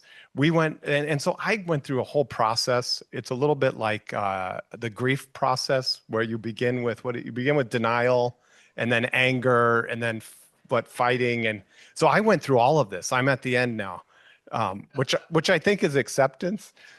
Is it acceptance? But I fought, and at the beginning, I fought, and we went to court. We went to federal district court. We went to the Ninth Circuit. We were headed to the U.S. Supreme Court. And somebody said earlier something that is so true, is that you have to be careful because sometimes you will win and not succeed. And that was the key thing. We realized, and it was unlikely we were going to win because I'll tell you, you do not normally win against the federal government. They are tremendously powerful. They have unlimited resources, and even more valuable than that, they have unlimited time. So they will just take forever. And we realized that. I also realized if we won, even at the Supreme Court, that the state of California, under their own environmental laws, could impose the exact same regulation and put us back at step one. So we did fight it, and we had to do that. It unified us. It unified our board to have a common enemy, and it made us feel good. And it was a part of my career that I had to go through that to do that and to come out the other side and then essentially figure out, okay, this is wrong and this is unjust and inappropriate, but we got to figure out how to make this work because we've got lemons and we've got to figure out how to make lemonade. And we did. And what we did was we developed a potable reuse project where we would clean that water to better than drinking water standards, and we would not discharge it to the creek, and we would drink it. And we figured out how to make it work. I should go back, and I just want to mention briefly, how did this all happen? So why did the federal government step in a local issue and develop a water quality standard? Really, really interesting. Environmental organizations that protect the Santa Monica Bay and the area, they sued both the state and the federal government. And they sued them over the Clean Water Act. And they said that essentially you are not doing your job to protect these receiving waters. That lawsuit was settled the next day in the form of a consent decree. And a consent decree came out, and this is what you would call sue and settle, right? Do you know any lawsuit that settles the day after it's filed? And do you think that the parties who should have been at the table, like us, who had a say in this, were there in order to ensure that that settlement was just and right? They were not. So this was really, for lack of a better word, collusion. This was a group of environmental organizations working together with the federal government. The federal government deciding without congressional authorization to settle. And they settled in the form of a consent decree that then imposed a $100 million obligation on my agency. That's not right. That really is not right. And that's not the way things should be done. If a federal agency is going to settle a lawsuit, if any of our agencies is going to settle a lawsuit, we need to go to our board to get authorization to settle, right? And the terms of settlement, the same thing with a federal agency. They don't have the authority to settle. They need to go to Congress. There needs to be an act of Congress in order to do that. None of that happened. So that is how we ended up here, but we figured out how to make it work. We have a potable reuse project. We settled the litigation because that was the right thing to do, and that was really the only constructive path forward. And we've been working on that for about 10 years now, and we're on the verge of building that project. But that was sort of the whole process to get to, and I skipped a lot of steps, but to get to grief and anger and frustration and deal making, negotiating to acceptance. Yeah, thank you. That's a great story, and that's right along the lines of what we're trying to illustrate. How sometimes it's not straightforward. Sometimes there's a deeper message. Sometimes there's an ulterior motive, and until you arrive at that, it can be hard to arrive at the solution. So, moving on to other issues. So, I wanted to direct this question to Jared because I think he's got a story here that will illustrate the point of how do you balance the affordability of what you do, of delivering water, with water availability, right? We always say that for those of you maybe who didn't spend time in the Navy, you wouldn't understand this expression, but we have an expression in the Navy when something is like just ridiculously hard to do, and it's just like impossible to even start. The joke is always, yeah, it's simple. Step one, you boil the ocean, and then you. So that's the type of thing. So there's plenty of water if we boil the ocean, but we're not going to do that. So the question is, how do we then provide affordable water at the availability that's necessary to meet all our stakeholders' needs? Thank you. I think the first goal in all of that is someone mentioned earlier, and that's keep the attorneys out of your room. And I say that jokingly; they have a place, but my entire career, I've tried to keep attorneys out of the room and make or help guide my board to decisions that are collaborative and in the interest of the constituents that we serve. And so collaboration is a big term that we've heard here today.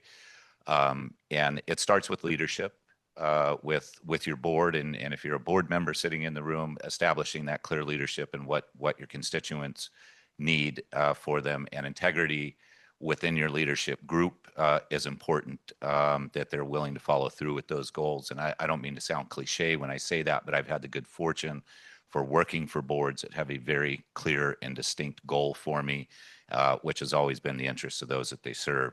So it allows me to do my job a lot easier.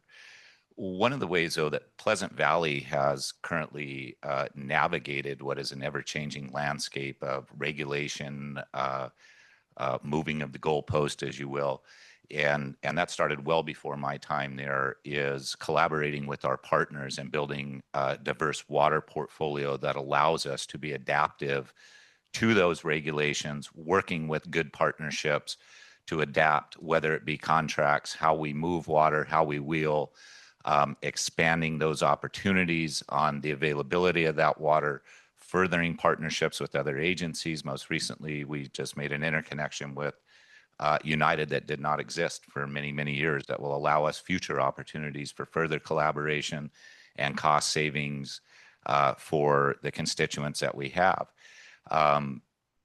That's done through, any of you that are water managers know, we don't just look at one price of water, right? We can build on that portfolio as one price goes up for whatever reason, we can modify our operation.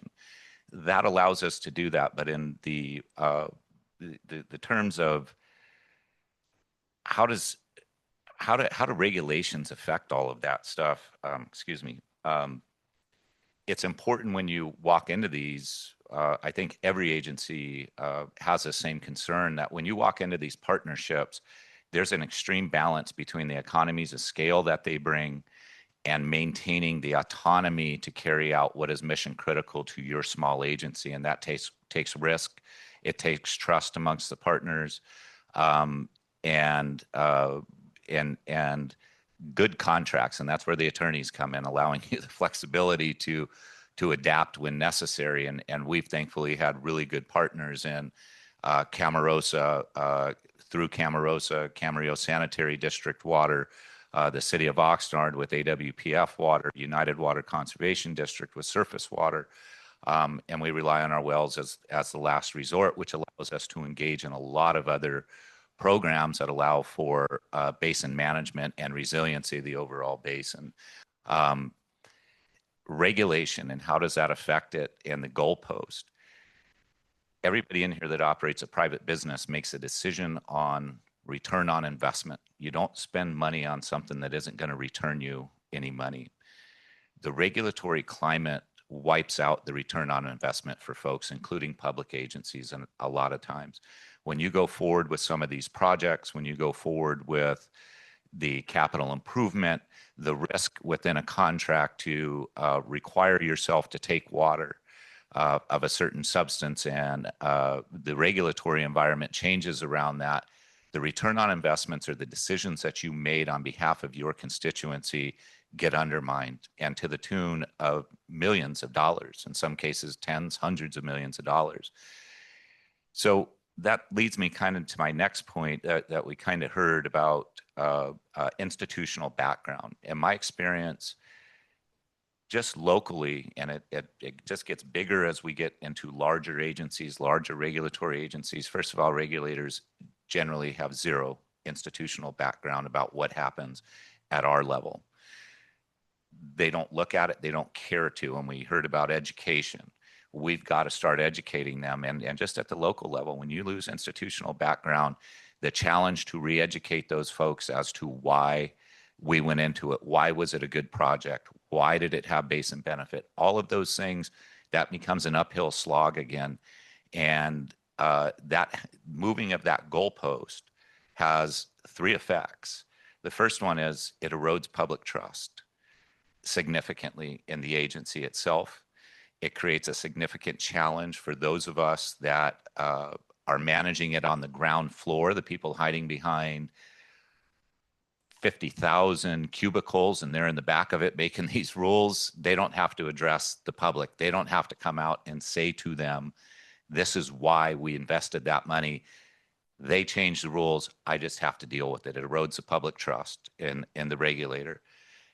It paralyzes us as agencies, smaller agencies that don't have the wherewithal to go and fight in Washington, D.C., to go up there and do it. It paralyzes us at the thought of going after what might otherwise be a good project because of regulatory burden, the stripping of the return on investment, lots of opportunity out there, but boards become hesitant, unwilling to go forward because they've been burned in the past. The third thing that I would say is, even if you have the resources to go forward, it erodes the public's trust in you as a board or you as an agency, if you're a large agency, because they say, my God, why did it cost you so much money and take you 20 years to get there? Well, because they had the money and the wherewithal to fight the regulatory agencies to get the permitting done, to move it forward. And that leads me to kind of the third thing that I want to say after the Family Farm Alliance and kind of go on about is the education. While I was listening to you speak, it occurred to me that maybe we've done a bad job in education, in that when I talk about institutional background and the successes of our projects, whether it be locally, longer term, that we're not doing a good job of continuing the education. We get a project done, we put it on the shelf, we monitor it, we send in, some data set that satisfies something, but nobody ever talks about it and the success that it has. And that's one way for us to keep it going. The other thing that I will close in saying is, I think that education piece is key to us all remaining successful, and that if you're a smaller agency like Pleasant Valley, or you don't have the wherewithal, there are folks around us, there's alliances, there's collaborative efforts that can work on the bigger goal of us getting back to a regulatory environment that we don't feel like we're walking into an insanity every time we walk into it. So I'll leave it at that. No, thanks, Jared. Very, very well put. And I really appreciate when you're talking about working collaboratively and working with other agencies and forming partnerships with those other agencies, because I think, together we're much stronger, right? We have a coordinated message. We're all operating from the same sheet of music. It makes more sense, I think, to the regulators in terms of education. If we're all trying to educate them on the same points, the same talking points, we use the same science, the same facts, the same data, that message has traction. If all of us, we come in and we say different things, it doesn't progress our projects at all. So, and then I just wanted to get kind of what's going on currently. So the biggest challenges that we're currently facing, in the current issues that, from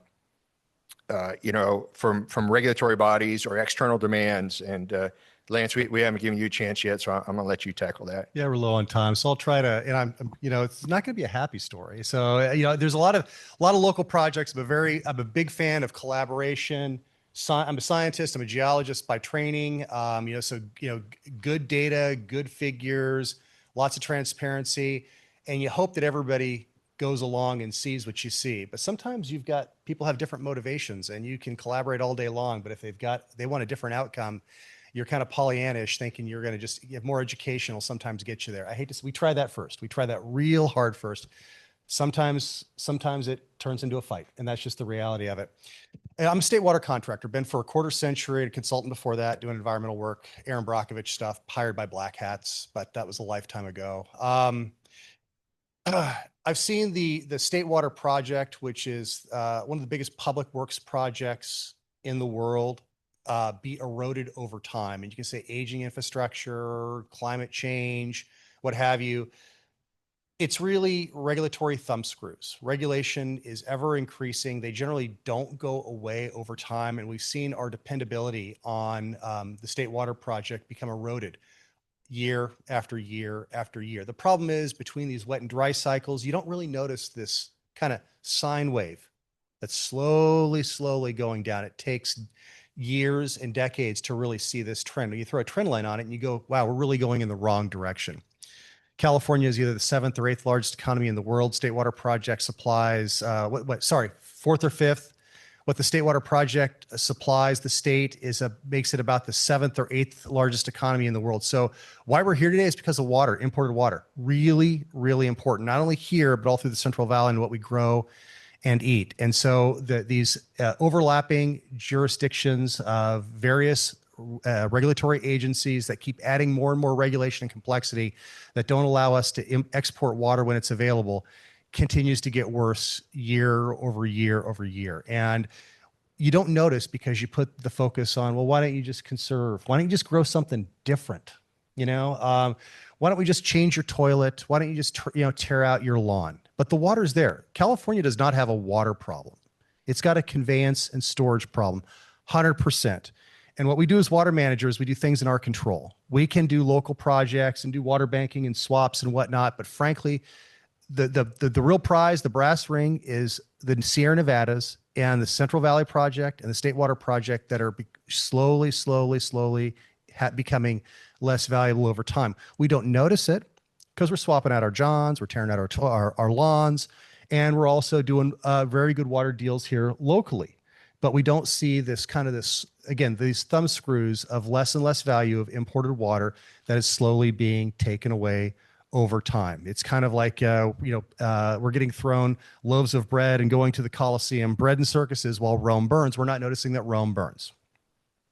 And I'll give you just some quick examples of this. So I assure you that our ability to export water is getting eroded. We have different various endangered species, almost like a tag team contest. They'll slap fins, and when a certain species is by the pumps, they move out and spawn, and another group goes in. And in the meantime, you'll have millions of acre feet that go out to the Pacific Ocean. That is a water harvest that will never be seen again. You know what I'm talking about. So now, this is also a political process, and I encourage you that sometimes when you do have to fight or make a move, you've got to do it quickly. You've got to be organized. You've got to be collaborative. And I'll wrap this up with, I want to look at the conveyance of the State Water Project. State Water Project, when it was first passed in the 1960s, was a $2 billion project. Why $2 billion? They didn't build the conveyance across the Delta because they would not pass a bond over $2 billion.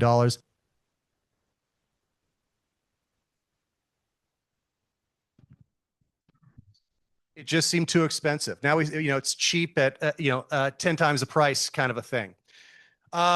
Very quickly later, Jerry Brown was in charge of finishing his father's project back in the 80s. The Peripheral Canal didn't pass, north versus south.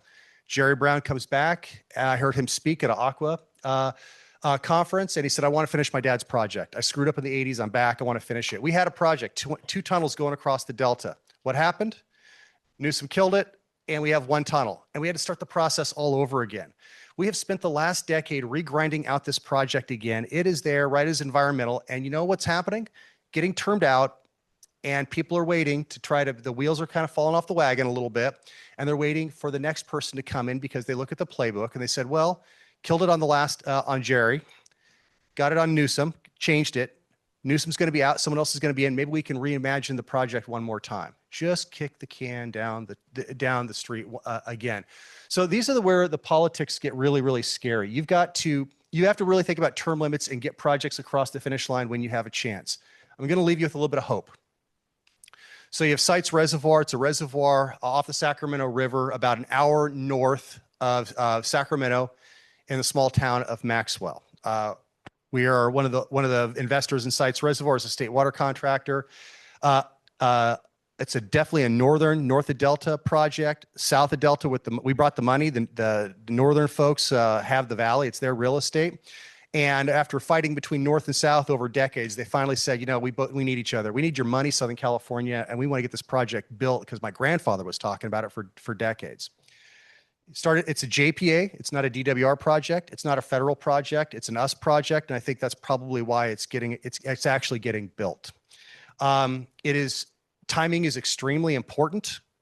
I try to do a narrative of, do we build anything in California anymore? And now that Sites is done, I'd like to actually hear this phrase, do we grow anything in California anymore? And Sites looks like it's actually going to be built. But I shudder to think, you know, if there's a change in leadership at the state level and we have to start that process over again, I think we are over the hump. But it shows that you have to really strike when the iron's hot, be collaborative, have a project or a program that's too good to say no, and then you got to push like hell before the next election. It can be done. It's very hard.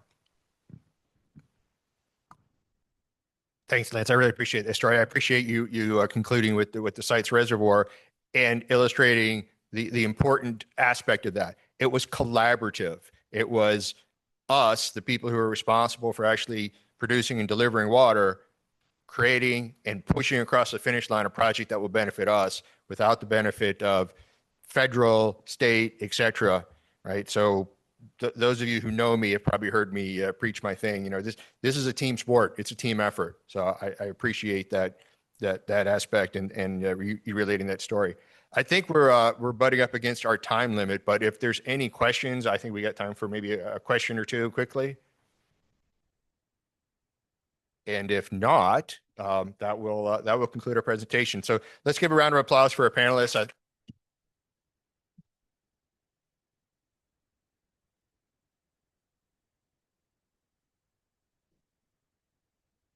And please, another round of applause for our moderator, John Demers, please. Thank you. You know, the next segment of the summit, we're going to take a look at the projects. Yeah, and it reminded me how back to 2019 when, you know, we're facing this historic drought. It's dry. We have historic groundwater level lows. Water quality was poor because those groundwater levels were so low, really not generating high quality water. Regulators are still demanding mitigation measures. So while no water is flowing, you're still having increased rates to pay for attorneys and try to offset some of these mitigation costs. So we're really in this really bad position because, you know, we're just completely reliant on precipitation. And certainly when you're relying on the state water project, if there's no allocations, well, again, we're relying on precipitation. And I remember in 2019, you know, it was kind of this calling. I remember, you know, bringing a group together, you know, representatives from the different cities, the county, landowners, water agencies. Some of you still here today. We could remember sitting around that table, and for months, before even the Tidal Water Sustainability Summit was you know, put together. It was, you know, what do we do about this situation? I mean, there was no real regional plan. There wasn't, and it was time to develop one. And from there, if you recall, for all of those of you who've been committed coming to each summit, that first one in 2020 was about the concept. It was about the plan and trying to get the buy-in.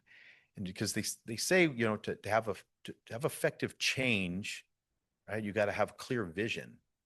And I think today, if you look to your left and right and to the 50 people that are online today participating, I think, you know, it's pretty clear, you know, where we're trying to go.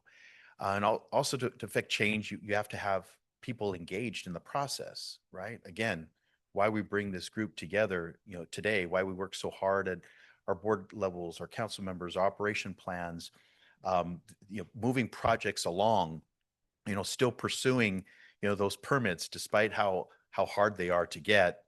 But I think one of the most important ways to affect change, right, when you have the vision and you have the engagement from the people, is you got to be able to measure the progress.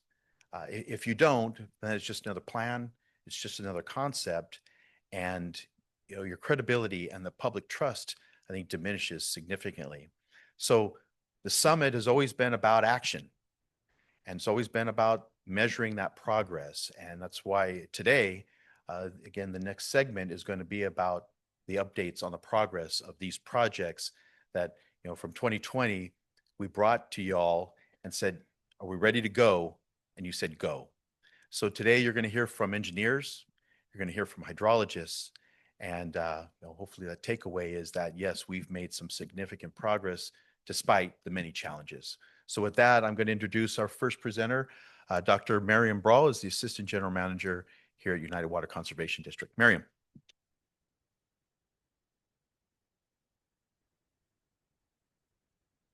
Thank you, Mauricio, for the introduction.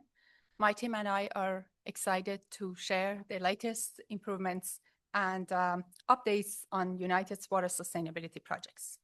But before I move to the projects and the updates, I want to just briefly visit and view United's service area and our operations.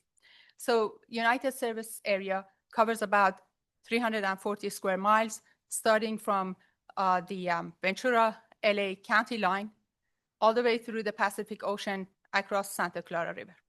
We manage 7 groundwater basins, and moving up at Santa Felicia Dam, we store local runoff, and we have the opportunity to import state water project via Pyramid Dam upstream.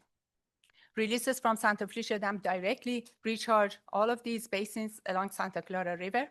And at Freeman Diversion, diverted flows are used for groundwater recharge in our Saticoy recharge facilities, El Rio recharge facilities, and we can provide and deliver surface water directly to the pumping trough pipeline and the Pleasant Valley Reservoir for irrigation purposes.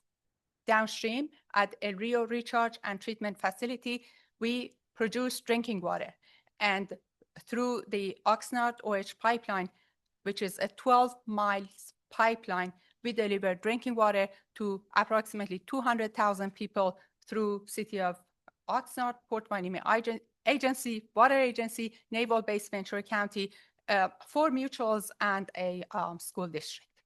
In addition to that, operationally, we enhance the recharge rates over 1,100 acres of recharge basins that are located in Saticoy and El Rio.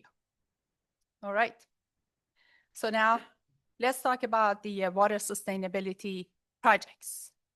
So these projects are being developed as we speak with the goal to protect and upgrade our existing facilities, Santa Felicia Dam, Freeman Diversion, to increase drought resiliency, to extend the use of recycled water on the Oxnard Plain, and to protect our groundwater resources, groundwater basins along the coast by effectively managing and controlling seawater intrusion.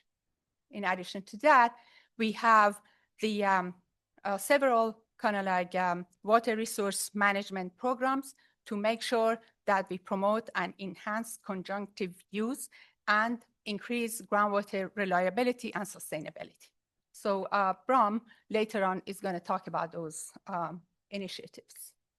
Okay, I'm going to take you to Santa Felicia Dam and Lake Piru Reservoir. This facility is under jurisdiction of the Federal Energy Regulatory Commission, or FERC, and the Department of Water Resources, Division of Safety of Dams, or DSOD. Believe me when I tell you that owning and operating a dam is not easy. And in addition to that, the dam is 70 years old. It requires upgrades, and the regulators are right there to tell you and remind you that if you do not make those upgrades, well, you could be in a situation that the reservoir is going to be drained. Well, this is no good for anybody, not for United, not for the people who actually take advantage and benefit from this facility. Let's see, going back to almost 70 years ago, the reservoir was the first reservoir built in the state of California dedicated to groundwater recharge and seawater intrusion abatement, not flood control. I highlight that because this was one of the reservoirs for the purpose that I mentioned, and we have to date operated it as such. All right, so let's see, what are the benefits? Because of the direct connection to Pyramid Dam, we can access State Water Project water. In fact, we are in an area that we could have access to 20,000 acre-feet per year of State Water Project, but we have no way of receiving it except through Santa Felicia Dam. So that's important to note. So since 1991 to date, as you can see, United has imported approximately 107,000 acre-feet or 35 billion gallons of imported water through Santa Felicia Dam. And what do we do with that water? Here it is. Actually, as we speak, we are releasing 190 CFS or 85,000 gallons per minute right now from the dam. The water that's being released through our annual conservation releases, averaging about 25,000 to 26,000 acre-feet, benefits directly these basins, Piru, Fillmore, Santa Paula, and the Oxnard Pleasant Valley basins. Okay, well, what are the current risks? What are the deficiencies? As I mentioned, the dam has been in operation for 70 years. Although it is well maintained and it is operated as intended, nevertheless, we need to respond to those deficiencies. Okay, the first one, the outlet work system that allow us to draw water from behind the dam to downstream is vulnerable to seismic events of 7.2 magnitude. So what happens when a seismic event of that nature happens? Well, the outlet works that includes the intake tower, the pressure conduit, the steel pipe penstock, and the tunnel likely to fail. And what happens? Next thing potentially would be that the entire dam fails. Well, obviously that we cannot allow to happen. I want to make a note here that the site is located in a very highly seismically active zone. It's only 2 miles away from the controlling fault and very close to a San Andreas fault. Next, because of the age of the dam, 70 years in operation, siltation is inevitable. So we track the siltation through frequent bathymetric surveys, and our estimations show that the sediment level is about 18 inches away from the sill of the intake. What's the problem with that? Well, if we draw sediment to the intake facilities or the outlet work system, for that matter, well, it first of all compromises the operations, and it would not allow us to release water from the dam. So that needs to be addressed. And thirdly, the current spillway doesn't have sufficient capacity to safely pass through the inflow design flood or IDF. I want to just point out that at the time when the dam was built, the inflow design flood was 109,000 CFS.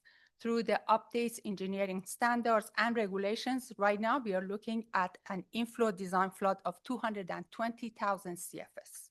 So if we don't take action and we don't implement upgrades to the spillway, if such event happens, the spillway walls are going to overtop, and it could potentially result into a imminent dam failure. Again, that's not something that we want to be responsible for. And now I'm just going to show you an animation of the, okay, I need to take a moment, animation that shows the inundation zone. If an event happens that we receive 220,000 CFS of water through the lake, then what we see is that this flood zone that is going to advance from downstream of the dam all the way to the Pacific Ocean is going to impact several communities and have catastrophic consequences. Let's take a look. So here is the flood zone. Moving along, Piru Canyon Road reaches the first community, which is the town of Piru. And luckily, the Piru school is outside of the flood zone, so the community can refuge there. Here you see Freeman, you see 118 Bridge, all the ag lands, and several communities, River Park, Collection Shopping Center, 101 Bridge, and other communities. Last, when we get to the Oxnard Plain, the flow splits, moves along Highway 1, inundates Naval Base Ventura County, Point Mugu. In addition, it would also impact the Oxnard Plain and portion of City of Ventura and Port Hueneme. All right. Well, that cannot happen. And over the past 2 decades, after spending almost $26 million, United has conducted extensive studies, technical analysis, and evaluated multiple design alternatives that have culminated in the proposed Santa Patricia Dam Safety Improvement Project that I'm going to talk about. So there are two main components related to the project, Santa Patricia Dam Safety Improvement Project. As I mentioned, the existing outlet works is vulnerable to seismic loadings. Therefore, we're going to abandon that and build a new outlet works on the east side of the dam with no intersection or interaction with the embankment dam. So this new outlet works consists of three main components. If I can proceed with the, great. All right, so the new outlet works consists of an intake control facility that would be seismically stable under a earthquake of 7.2 magnitude. It includes a sloping intake with several intakes that can allow us to withdraw water from the lake at different elevations without taking kind of like sediment into the outlet works. In addition, the new sloping intake would be equipped with fish screens. So these fish screens prevent the species entering the outlet works. The downstream control facility would include a hydropower generator that can generate modest amount of power on a daily basis. It also includes two conveyance systems, one primary flow system and one low flow system. And these two components or facilities are being connected through a 1,300 linear feet of tunnel that encase the two conduits as kind of like shown here.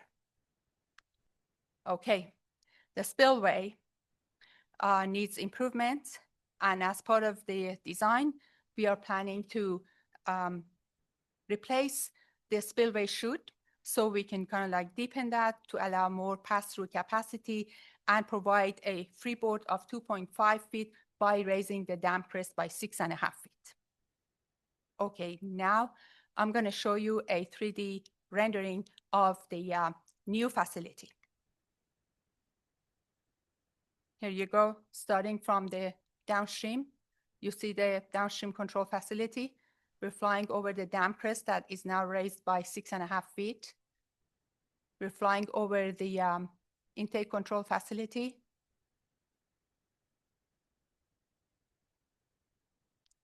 You see the sloping intake. The fish screen that is just pulled up is not in operation. There's another fish screen that we can employ for when we are activating any single intake, such as this. So you're looking below the water level. And you can see on the right-hand side, the low flow system with 3 intakes.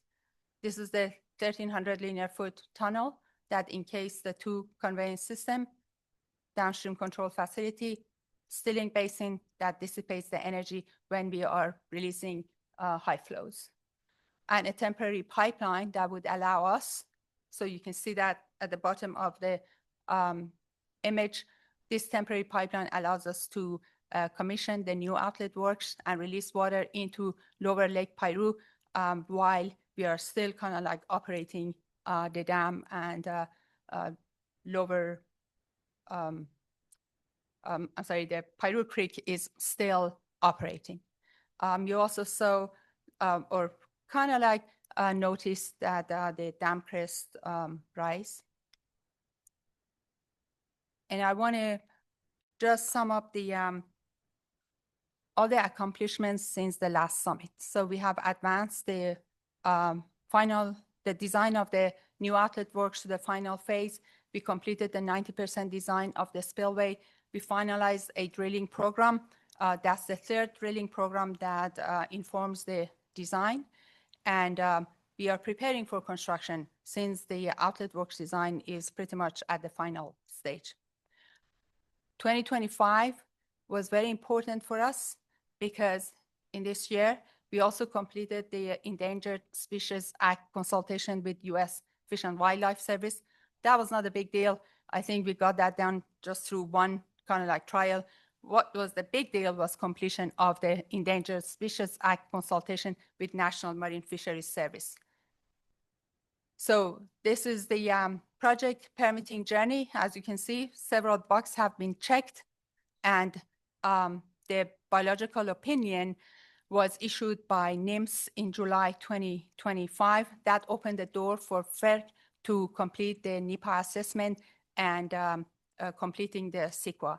We don't believe that the remaining of the permits are on critical path. And what I want to highlight is that the NIMS BO took us more than 5 years. We started the consultation, rather informal consultation with NIMS in 2017. And by 2024, we were still kind of like discussing the environmental mitigations. Nevertheless, we are grateful that now this process has been completed. United took a bold action and filed for a petition to revise critical habitat designation for Southern California steelhead in Lower Piru Creek. And that happened simultaneously with everything else that was happening. So we filed the petition in March 2025. We received an overwhelming support from many agencies, and thank you for that. And that kind of like petition prompted NIMS to issue the 90-day finding, which was completed by September 9th. And there is an indication and hope that this petition action may be warranted. And if that to happen, NIMS has another 12 months to conduct a full review of the petition and make a determination. If the determination is in favor, then we would most likely adjust our design, construction, and perhaps operational procedures. And in that, we might see some cost savings opportunities. Here is an updated estimated cost for the construction of the 2 components that I explained before. We're looking at $314 million, all inclusive, to be able to construct these 2 critical dam safety components. since, well, 2018, when I joined the district, we have continuously tried to secure funding for this project. And to this date, we have not been successful. However, we don't give up. This is not United. We submitted another grant application to FEMA in September, asking for $17.4 million in support of the outlet works construction, or 8.5% of the total project cost for the outlet works. In addition, we also conducted a benefit cost analysis for a inflow design flood induced dam failure, and I want to share those results with you. So, as you noticed, the flood zone impacts our service area all the way to the Pacific Ocean. What you see here is the inundation zone on the Oxnard Plain before the dam safety project is incorporated or completed. Over here, you see the flood zone after the dam safety improvement project is implemented. This shows a drastic difference. As you can see, part of Oxnard Plain is saved, and Naval Base Ventura County Point Muskogee is protected from the flood. Here you see the peak flood flow before the project in blue bars and after the project in red bars. You can see that a tremendous amount of flow is going to go down Piru Canyon Road and hit town of Piru. They only have 28 minutes before they can see the flood wave coming to them. But after implementing the dam safety, the flows pretty much are stable and do not dissipate. So let's take a look at the flood, well, the impact and how the project reduces the flood zone impact. So we have looked at population damages, damages to the homes, businesses, and agricultural lands, and pretty much by implementing the project, we can reduce those impacts pretty significantly. So that's important to notice. And lastly, in terms of financial damages, pre and post, this is a very conservative way of kind of like estimating the damages. I'm sure it can be more than that, but now just looking at the pre-mitigation, about $16.3 billion would be in damages. Post-mitigation, that can be reduced by 88%, and that goes down to $1.8 billion. Still a big number, but certainly nowhere near 16.8 or $16.3 billion. And so next, I want to take a look at the timeline for this project. As I mentioned, the design of the outlet works is pretty much complete. We are pretty much shovel ready, but we cannot move forward until we can secure funding and select a contractor who could implement the dam safety projects. So the outlet works construction would take up to 5 years. The spillway improvement project would take about 4 years. So we are looking at 9 years construction phase. However, the reason for this lengthy kind of like construction phase is because we still want to operate the dam when opportunities arises. For instance, during the winter time, we're going to stop construction, use the dam, and then resume construction when the next dry season arrives. And so for just our own information and also forecasting, the majority of the construction cost is needed or spent between year 2 and year 5.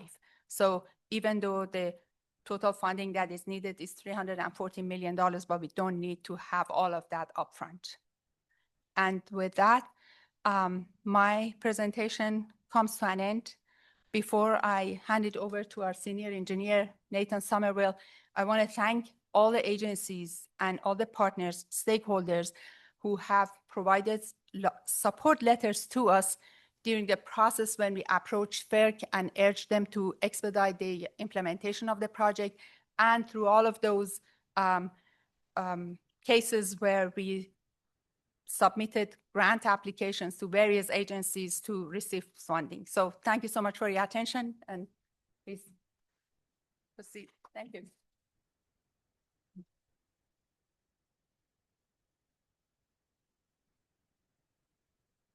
Well, thank you, Dr. Brawl, and thank you, everyone.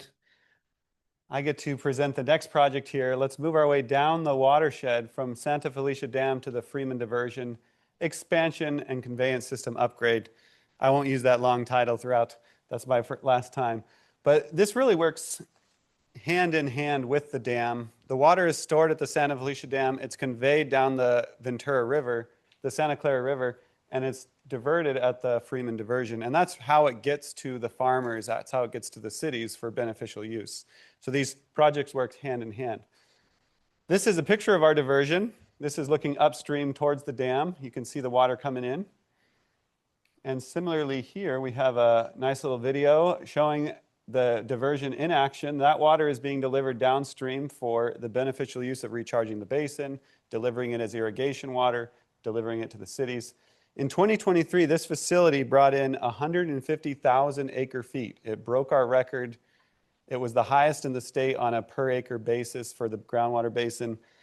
And that really shows the power of this facility and how it can work together with the dam to bring in water for the region. So let's take a quick look at the facility in plan view here. The water comes downstream off the river through the fish bay and out this canal. We also have a flushing bypass canal here that helps us keep the sediment out of the way. This river is very unique in that it has a huge amount of sediment that comes downstream. And then an important part of this facility as well is this fish passage facility here. This is a Daniel fish ladder, and it passes fish upstream and downstream in this migration corridor. So let's talk about the fish. That's an important part of the facility. And in the pictures you see here, 2023, 2024, 2025, these are just a sample of the successful passages of fish during that time.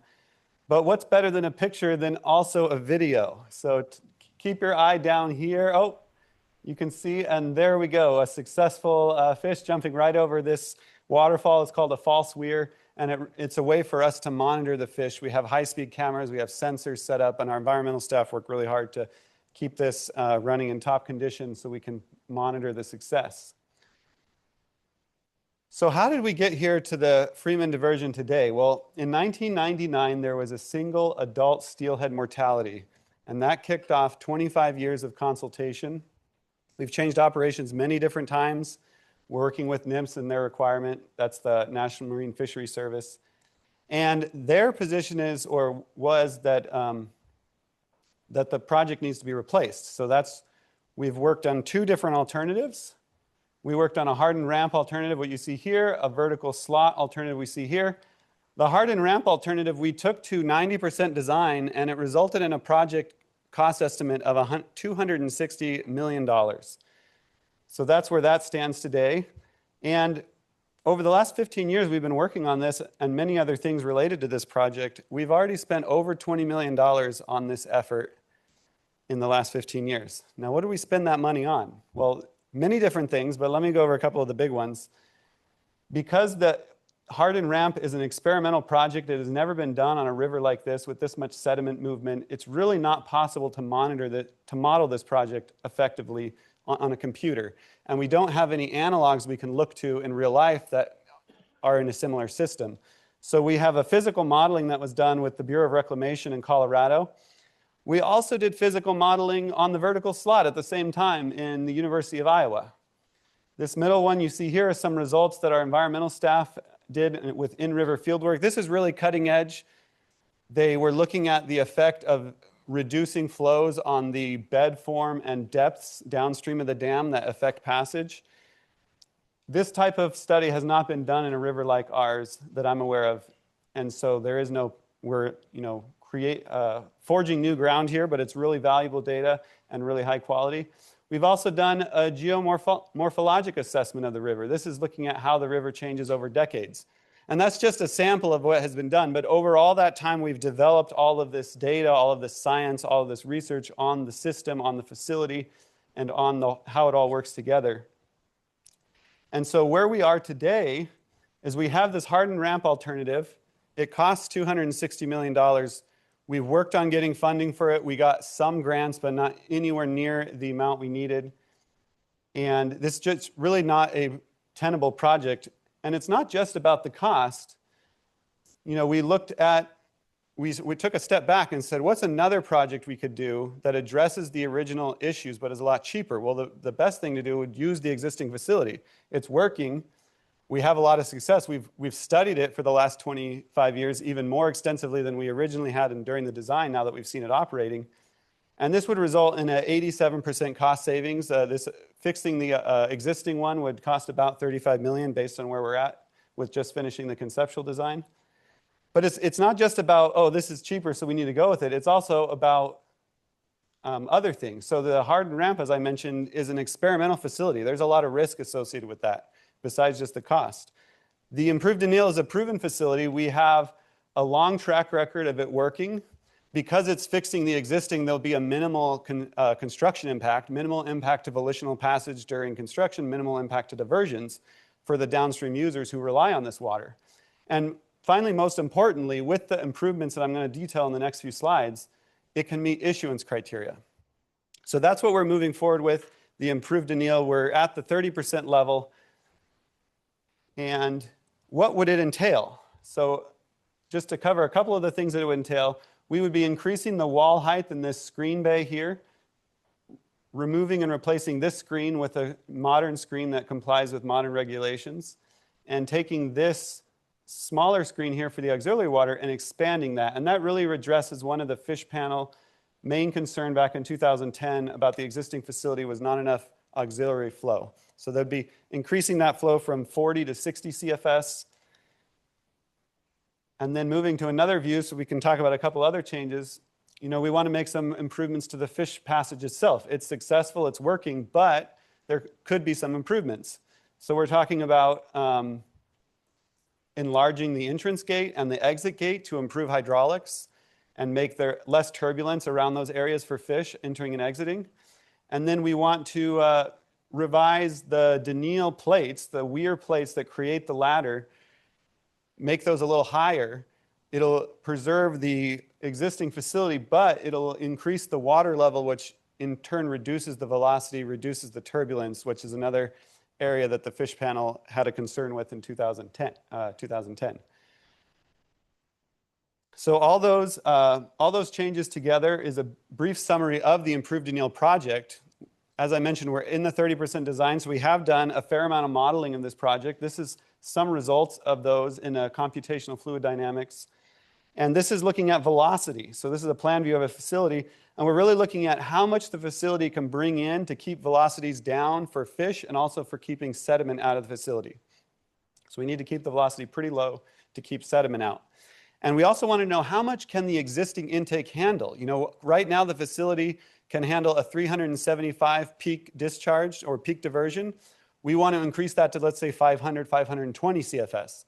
So in addition to fixing the areas for the fish passage or improving the areas for the fish passage, we also want to increase the sustainability of the region and add water supplies for the region.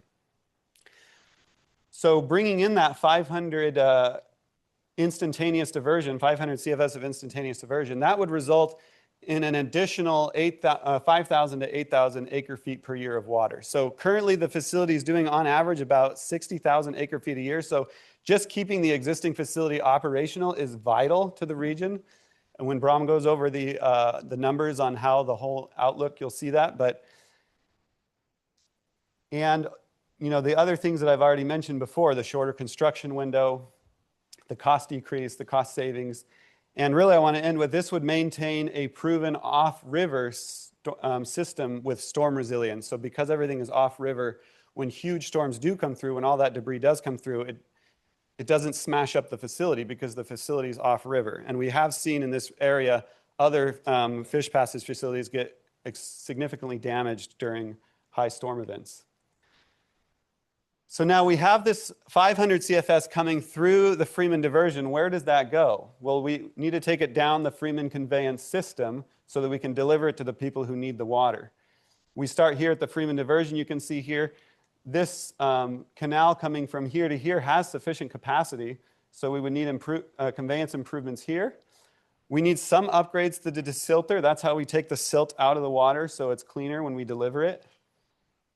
And we have a couple hydraulic constraints, the 3-barrel culvert and the canal bridge. The 3-barrel culvert's actually designed. We received our 408 permission from the Army Corps last year, or this calendar year, I should say. And the canal bridge replacement, that's already actually complete. We completed it just after the summit last year. This was a fully funded project, fully funded by grants, not by ratepayers, of $1.2 million construction. It was completed ahead of schedule and we had no change orders. So we're really happy about that one. Moving downstream, we're almost at the end of this conveyance canal. We had the Grand Canal Headworks, which is also a hydraulic constraint. That was replaced in 2021, so that's already done and ready to go for the new potential flow of 520 CFS. Some conveyance upgrades here to get it to the rest of the Saticoy basins on the other side of Los Angeles Avenue. And I'll end with pointing out this Faro Basin. This is on a 190-acre recharge basin, but we don't have a connection to the Saticoy basins. So right now, it doesn't provide that much value. But when we can get it connected, that'll add 190 acres of recharge area. That's a place that we can put that extra flow and then send that water into the forebay, into the groundwater to recharge and allow it to be pumped out by the downstream users. So I'll end with a slide on the cost because that's an important aspect. I mentioned the $35 million. There's an additional $17 million for the Denille improvement that has to do with environmental upgrades, construction management, services during construction, et cetera. And then there's about $52 million for the conveyance upgrades that I just briefly touched on. So all in all, this whole portfolio of projects results in about $104 million cost. But that, remember, it protects the diversions that we currently get, it protects the value that we currently get, but it also adds to the sustainability of the region. And with that, I will pass it to our engineering manager, Robert Richardson.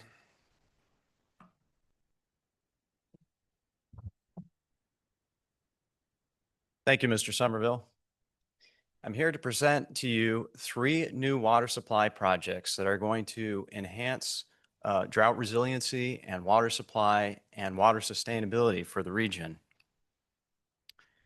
First, starting with the pumping trough pipeline system. This system was built as a conjunctive use practice system to bring surface water to agricultural users in the Oxnard Plain. It delivers water to about 5,600 acres, and that's during wet periods, and provides groundwater during dry periods. During the 2012 to 2018 drought, the system was completely reliant on groundwater pumping. And during this period, it could have used an alternative water supply. And of course, in the region, we have recycled water, which is an underutilized resource. And it could have used 6,000 acre feet per year. I'm happy to report that in April 2025, we completed construction on a new interconnection pipeline with Pleasant Valley County Water District to bring recycled water up to 1,500 acre feet into the PTP system, or 489 million gallons. This pipeline was constructed with 97% grant funding from the USDA Natural Resources Conservation Service and also Department of Water Resources Sustainable Groundwater Management Act. And in fact, $2 million was reallocated to this project as those funds were not utilized, and in collaboration with Department of Water Resources, Fox Canyon Groundwater Management Agency, and Pleasant Valley County Water District, we were able to construct this pipeline. This pipeline was the district's first horizontally directionally drilled pipeline. So right there, you're seeing 1,000 linear feet of HDPE pipeline that's going to be pulled through a borehole that's 50 feet below the Revlon Slough. I'm happy to report this project was completed on time. We only had 5 months to complete this and on budget.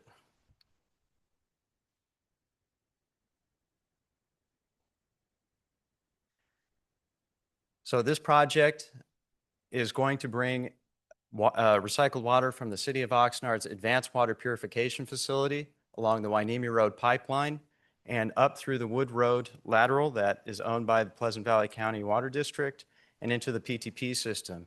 And as one of the speakers here, Jared Bouchard, was mentioning, they also completed an interconnection pipeline in their own system to really maximize recycled water use in this area. The Phase 2 project will also install a booster pump station, and this will provide up to 7,000 acre-feet per year under variable operational scenarios. So if we have surface water or we're dependent completely on wells, we'll be able to maximize recycled water deliveries. And so this project helps reduce groundwater pumping, especially during those dry periods, by bringing in a new source of water, recycled water.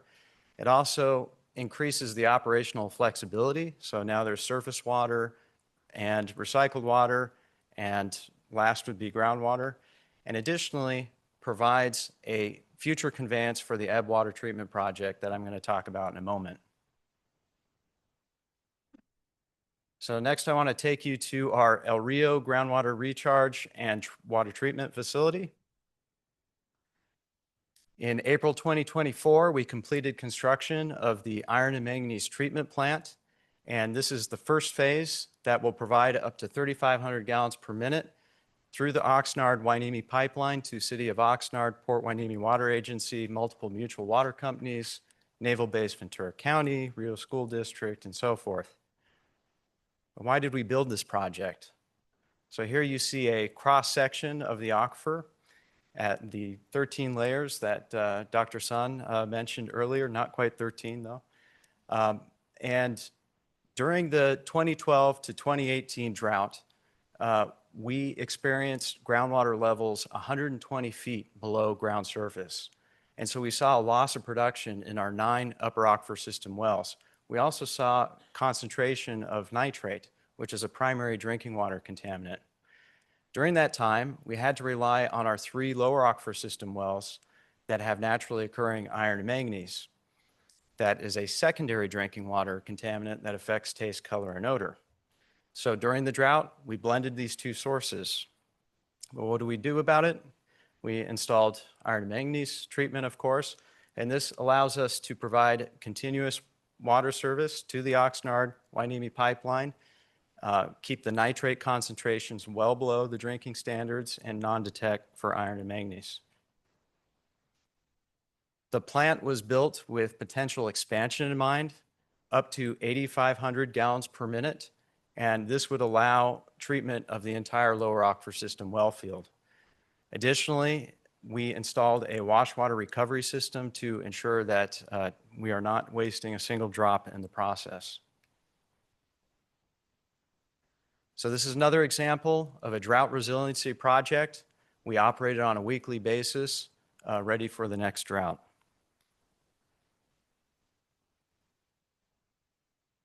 Last, I want to take you to the extraction barrier and brackish water treatment project.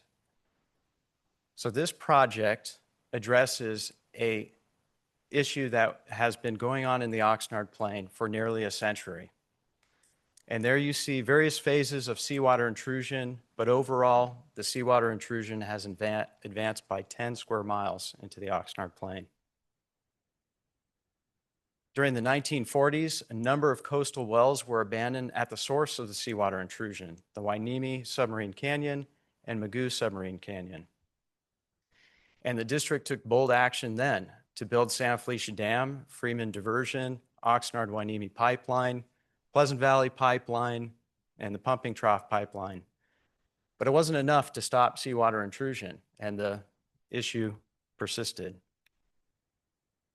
So how do we once and for all stop seawater intrusion? I'm glad you asked. With an extraction barrier, of course.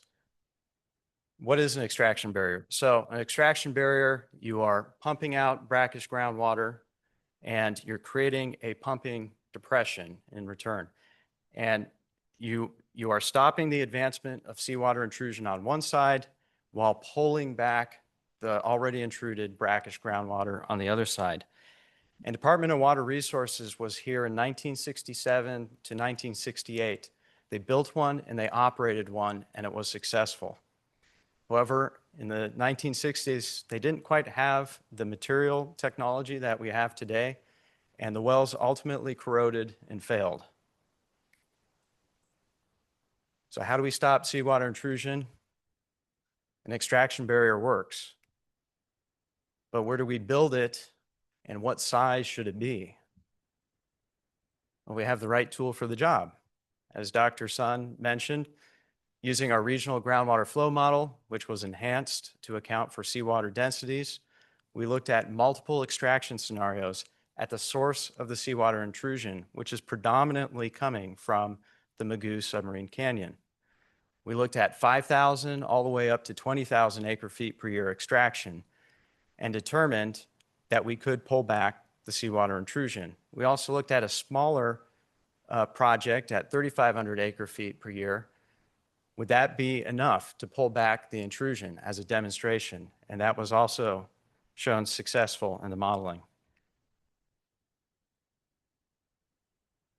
So this project would have to be located near the source of the seawater intrusion, which is currently occupied by Naval Base Ventura County, Point Mugu. And so in 2019, we started collaborating with them and found the project to be mutually beneficial. We signed a memorandum of agreement, multiple license agreements to advance the design and construction of the Phase 1 project. And as an extension of the groundwater modeling that we conducted, which was state funded, we received an $8.5 million State Water Resources Control Board groundwater grant to advance the project construction. The project has also been recognized by Department of Water Resources and the Fox Canyon Groundwater Management Agency. This is the current alignment of the extraction barrier wells located approximately in a line.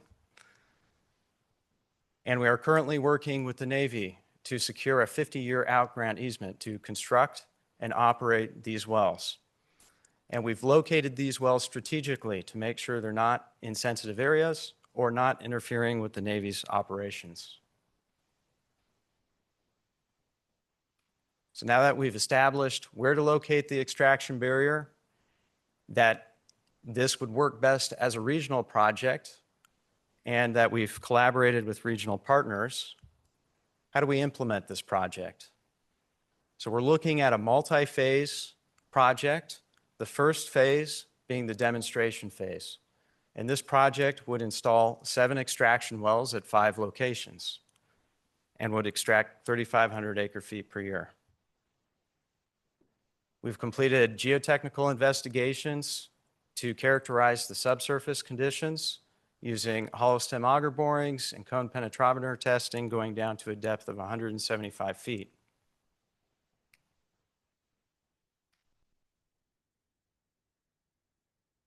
I'm also happy to report that by the end of 2024, we completed construction of 20 new monitoring wells, and these will act as Sentry monitoring wells that will monitor upstream gradients and water quality.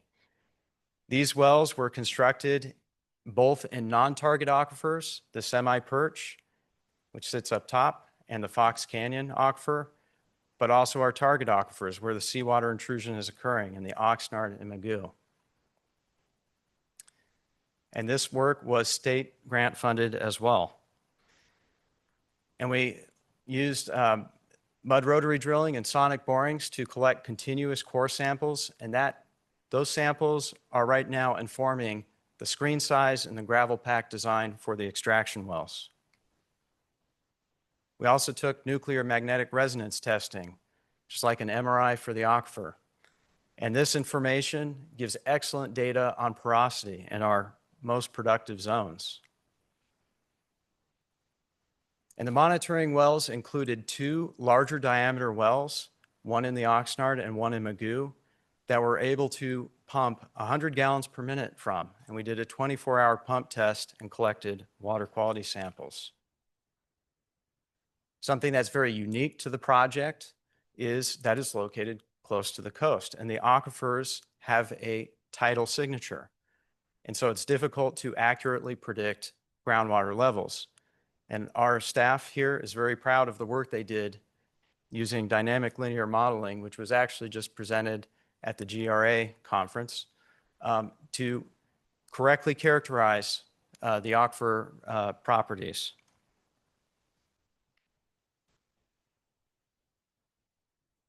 And in terms of water quality sampling, not surprisingly, we see very high chloride concentrations consistent with seawater quality in all of the wells. So the 30% design for the extraction wells is complete. We'll be using super duplex stainless steel, which is not a material that DWR had at that time. That will be able to resist, of course, the corrosive environment. We'll have sanitary seals going down through the semi-perch. And we'll also have submersible vertical turbine pumps that will be below the screens. And this is not a common design. So now we talked about the extraction wells. What do we do with that water? Well, we know it's practically seawater quality, and we have the Mugu Lagoon nearby the extraction well field, which is tidally influenced. So we conducted a number of field studies to evaluate the suitability of discharge in the Mugu Lagoon, including echo sounders to look at depth and bathymetry, acoustic Doppler to create velocity profiles, and shear vane testing to evaluate the sediments.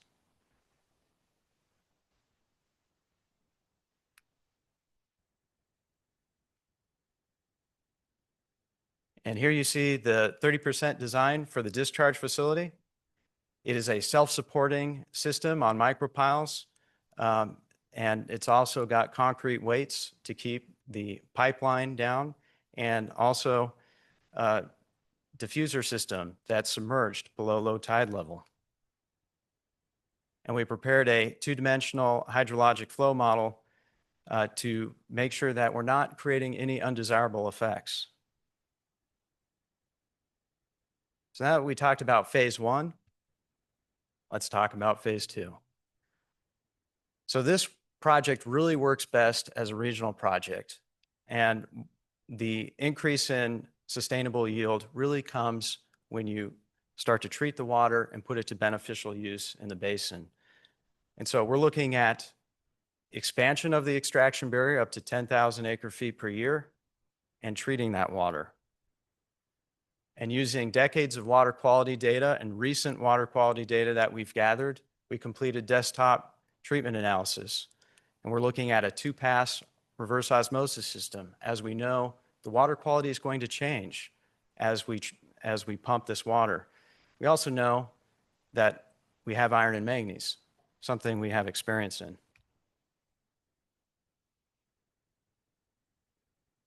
So as we pump the wells over a period of time, we're going to see chloride concentrations decrease, recovery increase, and the energy to treat the water go down.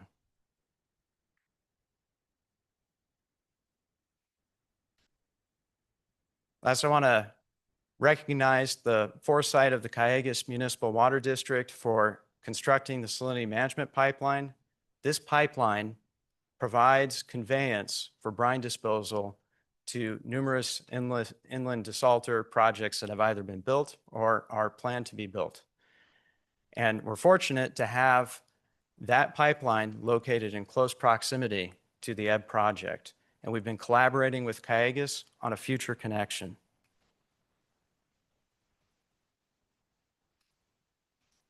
So now let's talk about cost and funding. So the phase one project we're estimating right now to be about 51 million. Of course, phase two is a bit further off at about, we're estimating about 360 million today. And we're fortunate to have 8.5 million provided by the State Water Resources Control Board for construction of the phase one project, but we certainly need additional funding. And we have received a lot of letters of support on this project, and we're thankful for that and the regional recognition, but certainly additional funding is needed to make this key water sustainability project a reality. And with that, I'm going to hand it over to Dr. Bram Surku, who's going to wrap this all up.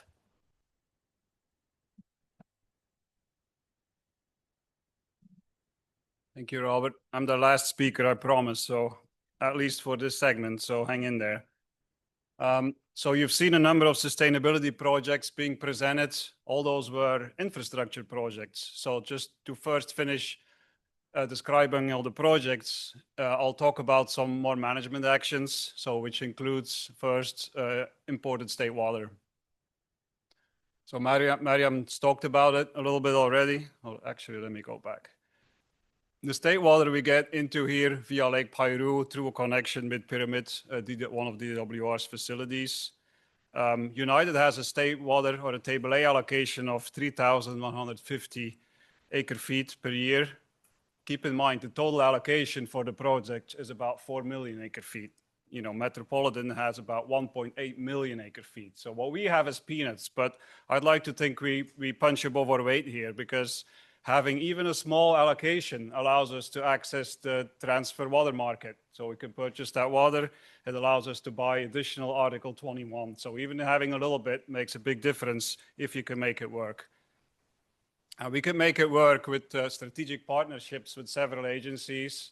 So being able to transfer water, purchase water from other agencies, it takes a little bit of time to build that trust and build those partnerships. But we've done several of those. You know, I want to give a few examples with Palmdale Water Districts, Santa Clarita Valley Water, San Gorgonio Pass Water Agency, or neighbors, City of Ventura, Casitas. So we all have good, you know, arrangement with those agencies. And if the opportunity arises, we have the funds available to purchase that water, even if it's on short order. And then, as Mariam said, we've imported almost 110,000 acre feet of state water in our facilities and into the districts. And it's, you know, the cool thing is that we really started during the drought. You know, the water wasn't very available, but suddenly Article 21 was the water was available. And for the most part, because we have the storage in our reservoir, we can take advantage of some of that water when others can't. And two other projects I want to talk about, the management projects, are Sarakoy Storage Program and the Santa Clara River Water Flex Allocation. So again, we already have the physical facilities to make these work. So we've had, those are here to support predominantly the PTP system. We've had that system since 1986. We've operated it for conjunctive use, but now we're in a little bit of a different world with Sigma. There's allocations. We need to make sure that these projects keep working. This is the transect. I just briefly want to explain how the PTP system works to set the stage. You see here the transect. This is our groundwater. This is where the forebay, where we recharge to groundwater. This is the coastline. This is during a really wet period where groundwater is really high near our facility, and groundwater is pretty high throughout the Oxnard Plain. When surface water is available, we're going to deliver it to the PTP system here, indicated in blue, so customers on that pipeline can use it for irrigation. When there's no water available here, which is later in the season or during a drought period, we can use our wells, which pump for the deeper aquifer, to supply the water for the customers on the Oxnard Plain or on the PTP system. We need allocations to operate those wells. We just want to make sure, currently there's a system in place through the allocation, the FCGMA allocation ordinance, where those can be pumped, but surface water can be used if it's available and you're not being penalized by not pumping. So there's a good system in place. All we want to, we just want to keep that system functioning. If for any reason there's a change in the allocation ordinance through just updates or through perhaps litigation, we just need to keep our eye on the ball, make sure it still works for us, that there's no inadvertent, language in there that doesn't work to operate that system and benefit the basin. And the Sarakoy storage program serves a little bit of the same purpose, but it's really implemented in a different way. We have some wells here right at our basins that can pump water when groundwater is high. So this is, for instance, the case now. When there's no water in the river, it can pump water from here also to our PTP system, even to the neighboring PV system. The benefit is it pumps down the amounts of groundwater, which increases our recharge capacity, and it delivers water here, so people don't have to pump here and cause more seawater intrusion. We don't have enough allocations to operate these wells. If we operate those for 1 or maybe 1.5 months, we meet our maximum allocation. Luckily, so we developed a program again with the FCGMA so that we can pump water as long as the water is from the releases that we get from Santa Felicia Dam. We keep accounting of if we pump that water, then we don't need an allocation for pumping. So that's again a system that works well for us. We want to make sure it's being preserved. So, and then moving on this map again, you've seen it before, you see all the infrastructure, the management projects. How will those work together to create sustainability? What is sustainability?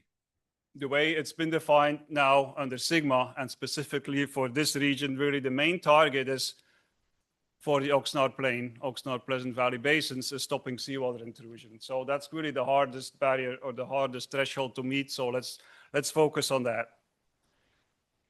To know if you meet sustainability, you could create, use a model, for example, what Dr. Sun explains. You calculate how much you can pump so that there's no seawater intrusion. How much you can pump is called your sustainable yield. So that number is something will be used. The goal ultimately is to not pump more than your sustainable yields. And then you can meet sustainability in the region. Our current sustainable yield, which was just recently calculated in 2025 by the FCGMA's GSP update. So that's combined for the Oxnard and Pleasant Valley basins, about 58,000 acre feet. We currently, the demand is estimated at about 82,000 acre feet. So there's a big gap of excess pumping. And that gap needs to be closed if we want to be sustainable. So how did we get here? I'll be brief about this, but we've known, or the state has designated the Ventura basins as critically overdrafted as early in the 1980s. Not much really happened, even though we knew those basins were overdrafted as far as really aggressive basin management. But then, of course, the drought happened, so the drought started in 2011. Then things really started happening with the Sustainable Groundwater Management Act. It was specified actually by the state that it's the Oxnard, Pleasant Valley basins that were critically overdrafted, not as much the basins, Piru, Fillmore, and other parts of the district. A lot of negative consequences came to the forefront in that same period. Pumping reductions for ag, for the cities, decreased groundwater elevations, high nitrates. The FCGMA came out with a new system to determine how much can be pumped, which is in the allocation ordinance. And then for the first time in the context of Sigma, the sustainable yield was determined to be 50,600 acre feet. So that's more than 30,000 lower than what was actually being pumped. Then a new drought started, or the same drought kind of kept going, depending how you look at it. Of course, a lot of folks weren't happy with everything, and there was court action, litigation. But what I can tell now, between then, 2020, and now, why is this number higher? Action has already been taken. So I think we're making progress. It's because of United Projects, because of other agencies' projects. Several projects have been built. So we can do this. We can increase the sustainable yield and get closer to what we're actually using. So where can we go looking ahead? There's a couple options. So I want to mention two options of potential futures that are mentioned in the Fox Canyon GMA's Groundwater Sustainability Plan and their updates. There's several. The unfortunate thing in the GSP, we feel, is there's several alternatives mentioned. It's not really clear where we want to go. Is that really a plan? There's several plans. Which one is the preferred? Which one is the best? It's kind of open-ended. One of the plans is, okay, we know our sustainable yields. That's what it is. We'll just reduce pumping so we don't pump more than we're allowed to. This will mean, really briefly, 15 to 65% pumping reductions depending on where you are in the basin. For us, that's just a non-starter. Farming will really change in the region. We don't want to see that. Another alternative, and there's more, but another alternative that was presented is, oh, well, let's do projects, the projects that are already in the works, so in the next 5 years or so, and then do some basin optimization. Where can we get there? So we do some projects, including Freeman expansion, conveyance, Santa Felicia Dam's important because it maintains our current yields. We can get to 63,200. Okay, that's an improvement, but then let's do some optimization. And it's a little bit of a misnomer, I would say, to call it optimization, because it really entails a lot of pumping reductions, and especially in certain parts of the basin. But that would get us to 66,100 acre feet. And I'll show you how that would look. That optimization plan implies 100% pumping reduction in this area, because remember, the goal is to stop seawater intrusion. We want to stop pumping near the coasts. This is our pumping depression area, also a 40% cut. So it's called optimization because the plan says, well, here's a cut here, we'll move all that pumping to these other areas, and we'll construct pipelines and deliver that water, and that's the plan. So to us, that's not really a plan. Is that even achievable? Are there any undesirable effects? How much will that all cost? Where will those wells be located? How long will it take? Nobody really knows. So that's not really a plan we can stand behind either. The plan we can stand behind either is really what you've been seeing through all these presentations in the last hour or so. Let's construct projects, and includes all the projects you've been hearing about, including later Ebb Phase 1, Ebb Phase 2. We know through modeling with the coastal plain model that you've heard about that the sustainable yields can be 82,000 acre feet. It meets the demands. We actually know through preliminary modeling that we've done that the sustainable yields can be higher than this. We're still finalizing those, but it's looking really promising. That would mean no pumping reductions. Everybody can keep farming the way they want to farm and let the region prosper. So that's what we can stand behind. How does that look? I just want to give you a different view of how all these projects contribute to the sustainable yields. So again, we went from 50,000 to 58. Currently, we can go to 82 or even higher. This bar shows approximately how much each of the projects contribute to the sustainable yields. And, so it's not exact, but you can see Ebb in the yellowish colors. It's really a huge contributor to bring us up from 58 to 82,000. Other projects, including projects from other agencies, contribute all to that sustainable yield. But you can think of it like this. It all stacks up, all these projects, all that new yields to until you reach the sustainable yields without having to cut back pumping. One other scenario that I didn't mention is number 4, is groundwater adjudication, which we're not a fan of either. And that's all I'm going to say about that. So I'll go into a little bit of more detail on how that looks. How does sustainability look on the ground, or below ground, actually, if you look at the groundwater. This is, again, a modeling output for groundwater, kind of centrally located in the basin. If you look at the 30-year periods, without those projects, just simulating historical conditions, these are the groundwater elevations going down, going up below sea level, going down during the historic droughts. With the sustainability projects, there's so much new supply, there's Ebb, groundwater elevations will go up. But in and of itself, that's not really the goal. Okay, it's great if groundwater elevations are up by 10 feet or 20 feet once in a while, but we really want to stop seawater intrusion. How can we demonstrate that? And I'll show you 2 more slides. This is the current extent of seawater intrusion shown by the 500 milligram per liter ISO contour for chloride. So this is an upper aquifer system. There's similar analysis for the lower aquifer system, which we're not going to show, but the results are quite similar. This whole colored area is impacted by seawater intrusion. So the concentrations of chloride are higher than the 500 milligrams per liter if you get closer to the ocean, and they're lower elsewhere. Historically, and again, you can't really measure that directly. We get those numbers by using the groundwater model and calculating the fluxes. On average, historically, if you look at the period 1985 to 2022, the historical flux is 1,570 acre feet per year this way. Seawater intrusion is expanding by this rate. If we implement all these projects, on average, seawater intrusion will be contracting by actually a much higher rate. That's because there's more water, and also big Ebb is drawing that water, towards its wells. How does that look on an annual basis? You might say, yeah, those are just averages. Maybe during a drought, that's still really bad. Again, if you look at year by year from 85 to 2022, this chart shows you the flux every year. If it goes this way, seawater intrusion is expanding. If it goes this way, negative, seawater intrusion is contracting, and if it's zero, nothing is really happening. The seawater intrusion line, the area stays the same. This is the historical, maybe you remember this number, the average here. It's really worse in the droughts. Seawater intrusion expands during the droughts in the late 80s. The recent one, when it's wet, yeah, it's kind of neutral. However, when we build all these projects, this is how it looks based on the simulation.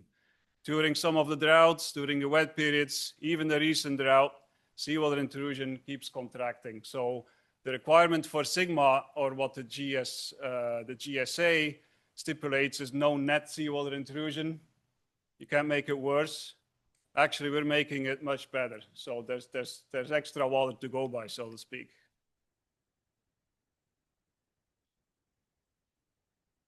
So what I want to end up with is to reiterate that United knows how to fund and build sustainability projects.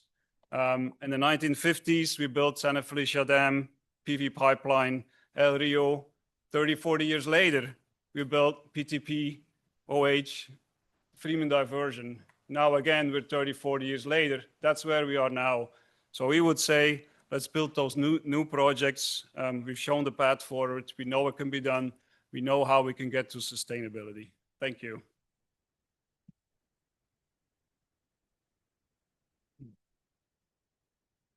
Thank you, Brian. Any questions for any of the presenters on any of the projects?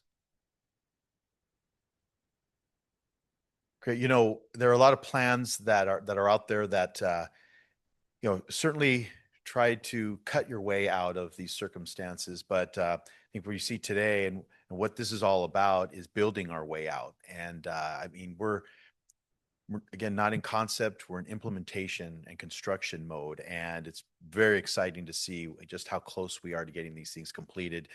In the presentations you sub with Miriam and Nathan, they were talking about some of the regulatory challenges, environmental challenges, obviously we have at the Santa Felicia Dam and at the Freeman Diversion, and specifically that really want to highlight the critical habitat petition that we submitted and how critical that was to actually get through the first phase of them recognizing that, you know, this critical habitat designation, the removal of it, you know, may be warranted. And if we do that, and if Paul Simmons is still in the room, it may be the first one ever where critical habitat was actually de-designated. And why that's important, what wasn't shown on the slide, is that, you know, really with the Freeman and the Santa Felicia Dam, it's not about, for the environmental and activists and the regulatory agencies, it really isn't about the species. And we know that because they told us. They want the dam torn down. And how do they do that? Well, despite having a species, Southern California steelhead never, ever recorded historically that that's going to be critical habitat for that species in case it shows up one day. And as a result, they want a $100 million fish ladder on the dam. They want increased releases from the dam. So instead of storing the water, they want to continue to wet that critical habitat. Amongst a lot of other mitigation construction elements to the improvement projects that Miriam presented to you today, when we're successful in finally getting that critical habitat overturned, that'll save about $110 million right off the bat. We won't have to do the ladder, this additional pipeline and creek restoration we won't have to do. Not to mention, we'll have now full control of what those releases are. Currently, we release about 3 to 7 cubic feet per second, 24/7, 365 for a phantom fish in that critical habitat. In addition to migration releases when it's raining to the tune of upwards of 200 cubic feet per second. Again, instead of being able to store that water. So very critical, but as you see, we had tremendous support from you all, and we're going to continue to need that support, especially at the Freeman Diversion. You know, again, we go back to 1999, one adult steelhead that was found dead, and it's suspect to know that it's even native. You know, we have reason to believe it was a hatchery fish, but to this day, we still can't get the analysis from the National Fisheries Service through numerous FOIA requests. You know, we're not asking for their social security number. Give us the genetic analysis. because that could significantly turn things around. And as you already seen through this effort, while it's taken some time, instead of just saying, okay, we give up, take what you want, we've turned this almost $300 million hardened ramp monstrosity in the river to a more manageable improvement project, while still, if they approve that HCP, we get our water right back. And, if they want to cease and desist the Freeman diversion, which they do, if you recall in 2022, the activists submitted a cease and desist petition. They filed it with the court. If they were successful, we didn't fight back and win. Imagine this, a cease and desist, not being able to take one molecule of water at the Freeman diversion, shut down in 2022.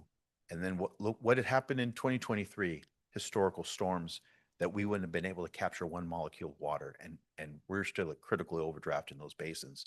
So again, this effort here at the Sustainability Summit goes beyond the construction of projects. You could see what it takes, how much it takes to get these things, really over the finish line. And we're going to continue to fight along those lines to do the right things right. So Mr. Richardson said, Bram was here to wrap it up. Not quite wrap it up, that presentation. We still have, some policy discussion and one more financial presentation that you do not want to miss. But before we do that, let's take another 10-minute break, stretch your legs, and we'll reconvene at 4:40. How about that? Thank you.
No.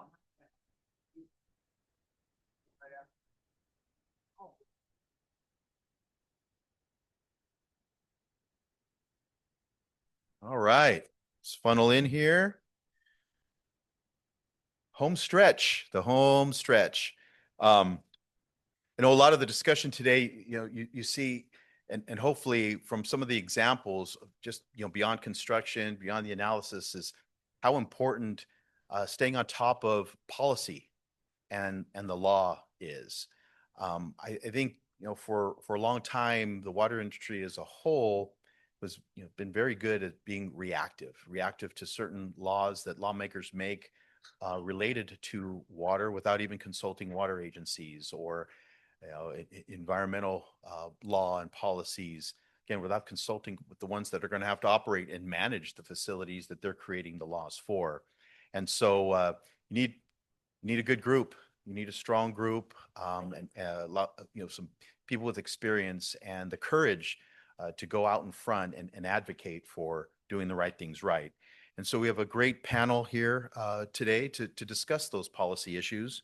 But first, I'd like to introduce our moderator, Gene Fisher, who serves as the Executive Director for the Regional Defense Partnership for Ventura County in California, an organization of community, business, and elected officials to promote economic growth, support partnerships between commercial and military sectors, and provide support and lobbying for the local military bases and commands.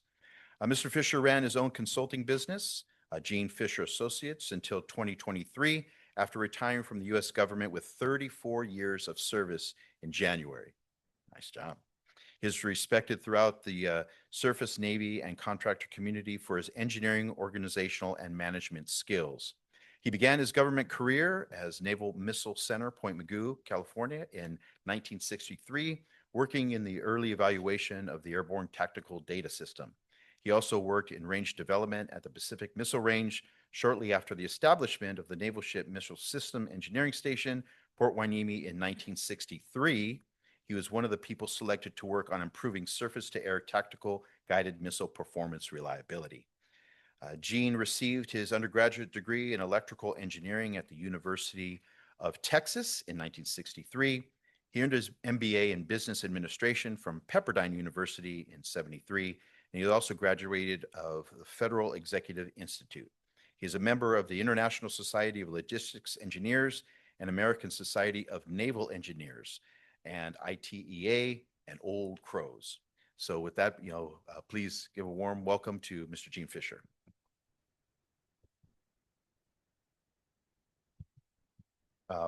Panelist Lily McKay is an associate in California Strategies, where she has worked for over 5 years to deliver legislative and regulatory wins to clients. She's an expert negotiator in the energy and water space, participating in closed-door working groups with agencies, testifying in legislative committees and before regulatory bodies, and meeting directly with authors, legislative committee staff, and key stakeholders to implement desired outcomes for clients. Outside of her environmental and energy work, she has advocated on behalf of clients in manufacturing, daily fantasy sports, foster care, and early childhood development space. She has a proficient understanding of legislative process throughout the 2-year process, including budget and regulatory procedures, and she also maintains dozens of tracking lists of clients with an acute understanding of what legislation will be impactful or of interest to which clients. Additionally, she has extensive experience planning and executing lobby days, providing strategic advice for all potential meetings, and creating materials for clients. So in addition to her work at California Strategies, Lily currently sits on the board of Capital Network, helping to facilitate the mentorship program for women in all political fields in Sacramento. She is also on the board of Institute of Government Advocates, which is pretty much the liaison with the legislature and regulatory officials to ensure access and transparency for her advocates. Please welcome Lily McKay.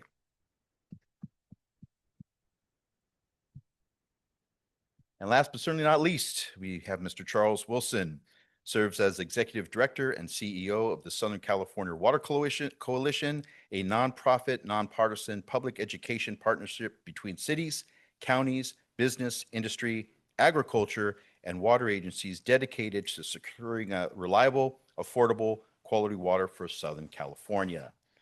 The Southern California Water Coalition, established in 1984, is a nonprofit, nonpartisan public education partnership dedicating to informing Southern Californians about water needs and the state's water resources. Through measured advocacy, SCWC works to ensure the health and reliability of Southern California's water supply.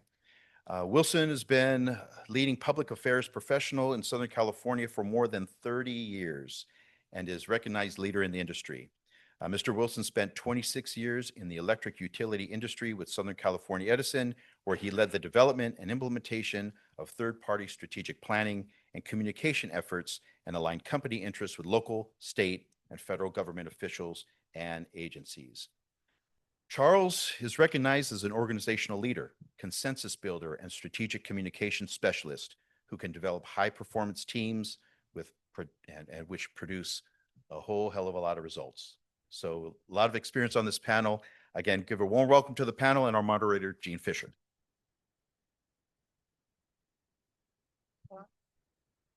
Well, good evening. I see most of you are still awake and still, these meetings get long. I know that. I was asking myself earlier, why would they pick me to be a moderator? I know nothing about water other than I'm a user, and I get very upset when my water isn't there when I want it and not good water. But then I got to thinking about, I've spent 40 years fighting political systems. I was in the DOD and we got everything thrown at us, policy changes. We're told to deliver this major product in a certain period of time.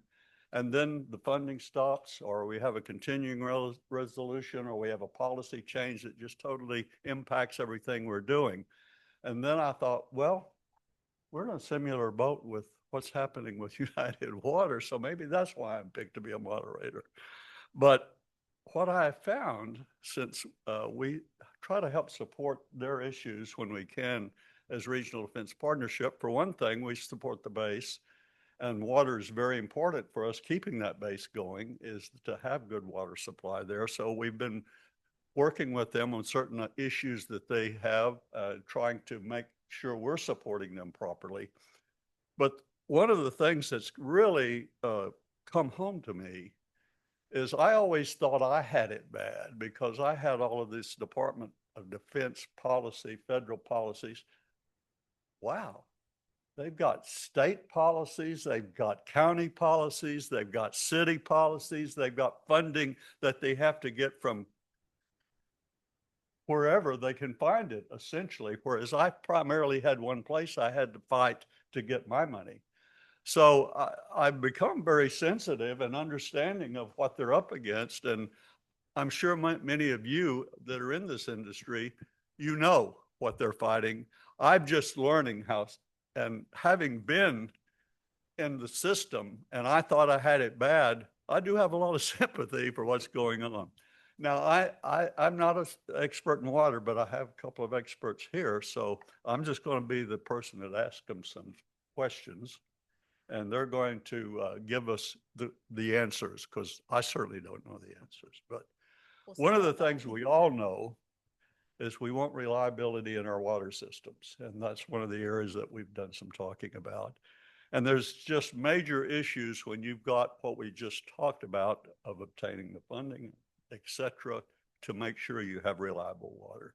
So my question is, give us some idea of the major issues that we're facing today and how you handle looking at and getting funding and the various things that policy changes, administration changes to have a reliable water system.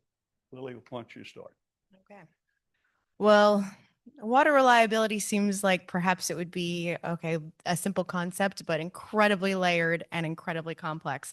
So, I mean, a lot of issues being faced, really a lot of them have already been addressed by the presentations you've seen today. A lot of issues with funding, a lot of issues with changing policies, with changing administrations, with all of that, and a lot of uncertainty, as well as just a lot of expense with aging infrastructure and needs that are quickly coming down the pipeline. For that, I would say, when we look to policy for water reliability, we say, okay, this is simple. What do we need to look at? Okay, let's make sure we have educated legislators and regulators. We've already talked a lot about how important education is in other panels today as well, but also making sure it's coordinated education as well as just talking to people and making sure you're repeating your issue. It's top of mind because they are getting constantly fed information. So that would be really, I think, number one in terms of just making sure that we're covering our bases. In terms of, okay, so we're looking at our educated policymakers, and now we're looking at into infrastructure and looking into funding needs. Sometimes we're thinking out of the box in terms of situations for funding needs. It's not always like, okay, well, we have Prop 4 funds for this. We have Prop 1 funds for this. Maybe it's, okay, well, we're trying to do something in the transportation space that's related to water, so we go find some money in that way. And then sometimes we're saying, okay, well, maybe we go find fire infrastructure funding in a different field. So out of the box thinking, making sure we're educating our policymakers, which we can delve more into because that's a whole topic in and of itself, but we'll start there and then go from there.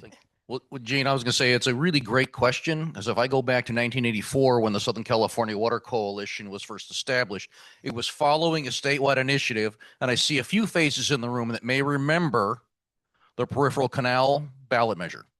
And that was 40 years ago, ladies and gentlemen, and we split the state in half politically.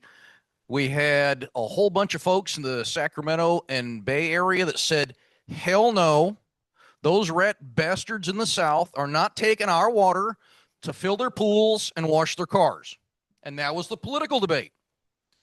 And in Southern California, which had the population to pass the measure, which was counted on to pass the measure, didn't know where their water came from. And it was about a 50-50 split. So when you had the Bay Area vote 90% hell no, and a 50-50 split in the South, the measure failed. And we have been trying to address the issue ever since. Now, how many governors, how many legislators, how many water board members have we been through in 40 years? And what kind of education do you need to go through? So my organization was actually formed by a very thoughtful county supervisor in Orange County that said, look, never again can we go through this. The next time there's a state ballot initiative, we will absolutely make sure Southern Californians know where their water comes from. And we're 40 years later, and 5 governors, and by the second term of every single governor since Jerry Brown, they finally wake up to the fact that, oh my God, until I fix that thing in the Delta, it's on my watch. And I don't want the death of this state to be on my watch. So fast forward, we now use, and my board members are sick to death of hearing me say this, but we educate to advocate to the extent that elected officials at the regional, state, federal level have the information they need, they can make an informed choice. At the same time, I have a lot of public opinion polls that tell me the Southern Californians, because our water, we do too good a job delivering water, and people don't know where it comes from here, and they don't see it like they do in the Bay Area. They don't have a Sacramento River. So when I ask, where does your water come from? They point to the faucet. I'm not kidding. And I say, do you know where the Delta is? They say, yeah, the Delta faucet. That's where my water comes from. So that's a steep hill to start climbing for public education. But where we have had success is being able to bring non-water voices, being able to bring others to the table, Gene, like groups like yours, because as you have heard today, we do a great job on the water business, engineering, designing, talking about acre feet, talking about hundreds of millions, billions of dollars. And in the voters' eyes, they roll back in their head and they don't know what to do. Nor do legislators, because remember, legislators are from your community, and they change over first every 6 years, every 8 years, now every 12 years. I guarantee you they do not know. And so it takes literally, to coin the phrase, it takes a village to educate your legislators. One, this issue is important. And two, here are prudent policies and initiatives that need to be advanced so that you can make a difference. That's kind of where we start all of this. Following up, your comment with it takes a village. And all the issues you're talking about, I was wondering how would we get public engagement or get local governments more involved? And just as individuals, how could we maybe impact and get more discussion of some of these issues? Because when I look at what they're facing financially, et cetera, this is going to take more than just them fighting for something. It's going to take a community awareness, et cetera. So how do you see maybe making that happen? Well, isn't that the whole point of your organization? So you want to start with that and then I'll take second? It is the whole point of the organization. And actually, I'm going to have to update the description of the organization because we now have included organized labor. So what I have looked at, and you see the principles in the foundation were cities and counties, because cities and counties cannot grow, cannot develop without public infrastructure. We do a pretty good job on the energy side, although 26 years at Edison, I would tell you, we actually took that deregulation thing and we really made a mess of it. So, but you see today what has resulted if you don't do it correctly. Prices are up, facilities are missing, and people are stressed. And as a community, you can't be green, you can't be efficient, you cannot grow and be prosperous without robust physical infrastructure. I started my career with a very smart, very cagey, very thoughtful state legislator said, look, public infrastructure is the skeletal backbone on which everything else takes place. So I begin there. And as I said, water agencies, Henry's really good. We can design anything. We're really good at being the smartest guys in the room on water, but nobody else knows what we do.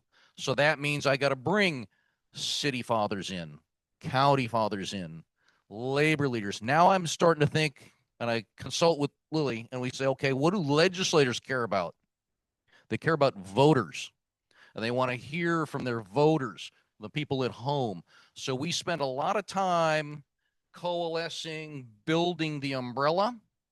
And then now we have gotten to a place in the last couple of years where we are Southern California based, meaning we run from Kern County to the Mexican border and out to the state line. Theoretically, on paper, I represent 27 million of the 40 million residents of the city of California, and it's not enough because it's still a north-south divide. So now I have also branched out, and we now have partnerships with the Bay Area Council because the Bay Area is critical. Silicon Valley, they understand the criticality of water infrastructure. So you bring those people to the table. Then because we're California and we're water, we like to fight with each other. So I then went to the Central Valley and the farming community and said, okay, if we can agree between the Bay Area, the Central Valley, and Southern California on issues of importance and set aside our regional fight, we should have a pretty good base to go talk to legislators, and that should help us along. And we've had great success with some of that. We're still missing a couple of key elements because then you get into the political reality of California, and that's a slightly different topic. I'll kind of approach the question from more of like a legislative advocate, lobbyist perspective, which is my job, and say that along with the grassroots coalition building, we also need to have coalition building in Sacramento between organizations that are like-minded. And so with that, that brings in more locals and more folks who are approaching the same issue, maybe from a slightly different perspective, but who have the same goal in mind, and bringing those people together. A direct example of that would be the dam safety funding that we've been fighting for the last few years. A coalition was put together several years ago, and we did relentless education of members before anybody was actually willing to listen and or do anything about it. Finally, we were able to get a line item in the budget, which was the first time that had ever happened for specifically dam safety funding, and then also work to increase that within Prop 4 funding as well. While we are still woefully underfunded in Prop 4, there's still at least more than there was going to be. So that would be kind of the first step. Would be we're looking at it from a grassroots perspective to make sure that different types of locals are involved and different organizations all look involved, and then looking at it from a lobbying in Sacramento's perspective to talk to the legislators and regulators. We are bringing these coalitions of folks together. Thank you. Well, I think we're all learning how flexible or how turmoil we can have in our legislative systems and how much can change and very quickly. And so what bothers me, or what one of the things I worry, is how do we put things in place that kind of stabilize that? Because you got to have a pretty stable system to implement at the cost you're talking about. So how do we approach maybe crafting regulations or public policy to deal with the legislative process, the governmental process that seems to be more unstable than it's been for a long time, and just so much division within our country wanting to go different directions? How do we try to and work at crafting legislation that would be more firm and Stand the test of time. policy? Yeah. Yeah. Two examples come to mind when talking about kind of landmark pieces of legislation, SIGMA, of course, being the first one from 2014. And then more recently, SB 54, which was not on the water policy side, but was more on plastics reduction. That was a bill that took several years to pass the legislature, was not successful the first few times that it was run. But then the reason that it ended up being successful the third year was because the author's office brought together a key group of stakeholders, put everybody in a room and said, all right, we need to hammer out some sort of deal here. So let's figure this out together. Those who had opposed, those who had supported, those who had been more neutral, they were all in the room. So while I wouldn't necessarily say that with SIGMA, everybody walked out of the room super happy, but obviously now it's upheld as a standard of this was a landmark piece of legislation from years ago that is used when we're looking at actually putting together something where stakeholders are all involved. That's really the key. And when we're looking at it, when we're coming up with our own concepts versus dealing with what legislators maybe have ideas about, that's a little tricky because sometimes legislators will have an idea and you might say, well, we don't really think that's a great idea, but then they really love that idea. And so then you kind of have to work with it as much as you can. So I would say in terms of from the water community or from the environmental perspective, whatever we want to look at it, being proactive with creative ideas is also really critical instead of being more reactive to just legislation that maybe we view as bad and saying, okay, well, these are some of our ideas that we can work with you on this, but this isn't maybe the way that we need to go. So having all the stakeholders in the room is a really key, of course, but then also really working to come up with the coalitions that we already talked about with these proactive ideas that will be helpful, both policy-wise to not create overly burdensome regulations, which is also something that we are constantly watching out for from an affordability perspective, from all that, and then also just making sure that we are implementing policies that work well for the ratepayers.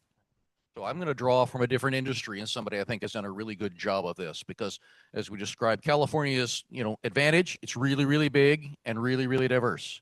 Negative, it's really, really big and it's really, really diverse. So if you're a legislator, in fairness, and I'm looking at this huge list of needs, what dominates the headlines every week, when you see crime and homelessness and you got various other kinds of things. Water, it's like, okay, I really have to worry about that because we really have never had disruptions. And I don't have to worry about those other guys, those local water guys, they take care of it. And so it's not ever in the top 5 of those issues that people articulate as being, super important.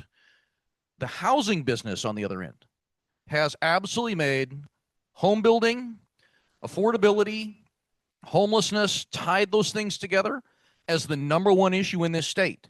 And so when you saw how the legislature finally was forced to really pay attention and act, whether it was CEQA streamlining, what do we need to do to help improve affordability, build new housing, get people who are unhoused into housing, the whole litany of issues, was because the building industry, those that support the building industry, communities that need the housing, all came together as part of the coalition that Lily's talking about. So I see the same kind of need for the water community. Going along and getting along and sort of nodding, and then things like, I can say this, that an agency can't. When you do things like Prop 4, it's $10 billion. We get that chance once a decade. And we argued that if you're going to spend that kind of money, you need at least 2/3 of that to go to physical, hard water infrastructure. The coalition sat with the legislator who drafted it, 5 years in the making. Takes a long time to put that coalition together. All argued for 2/3 physical hard infrastructure. How many dollars got moved in the final bill? 0. More than 2/3 goes to study, habitat, very noble causes, but less than 1/3 is going to go to physical infrastructure. And so it's a clear indication of what is your priority for investment. So the coalition must come from home. Even legislative leaders in the last year on doing the Delta Conveyance Project and the governor's budget trailer bill, highly controversial. Legislators hated it because the governor was circumventing their process. By God, what are you thinking about? The easy answer was, well, the water guys would be okay. Go home and have your constituents approach us.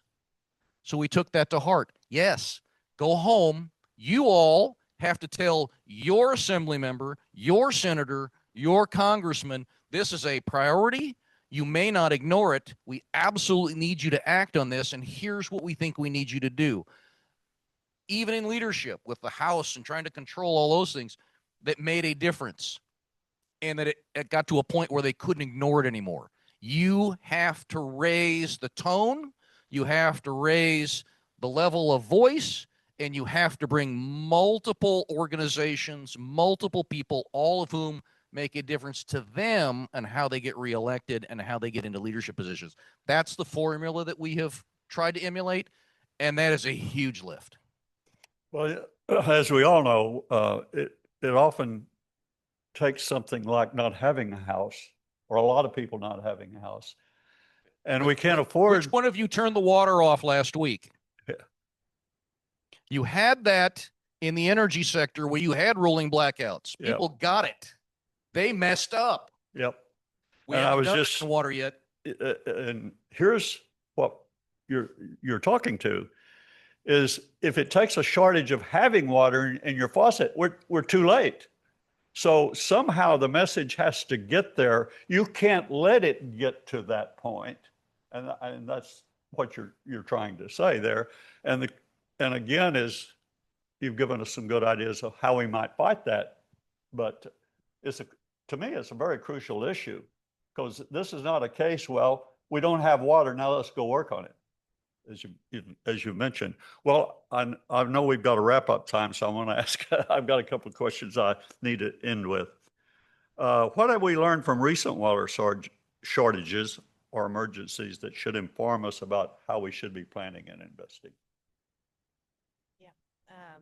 I mean, not to sound like a broken record all day, but education of our members and our regulators. So, I mean, for the last couple of years, we've just been hearing, oh, well, and this is a lot of regulatory stuff as well as legislators saying this, oh, well, we have to make sure we're learning from our mistakes. We have to make sure that as we're moving forward, we're going to spend all money and time making sure we're collecting water in the wet years so that we don't go through again what we did in the drought years. And yet there's still not much movement. We've talked about the water infrastructure projects that are currently in the works. And clearly infrastructure is something that takes so much time to even repair, let alone build something from the ground up to actually collect water. So as we think about that, there are certain pieces of the process. Obviously, CEQA is a huge one. It's a little bit touchy, but also a big talking point in Sacramento. So a little bit of both. But that will depend heavily on if there's actual movement on ability to build things quicker, whether that's going to be the legislature decides to take something seriously and actually make some progress there.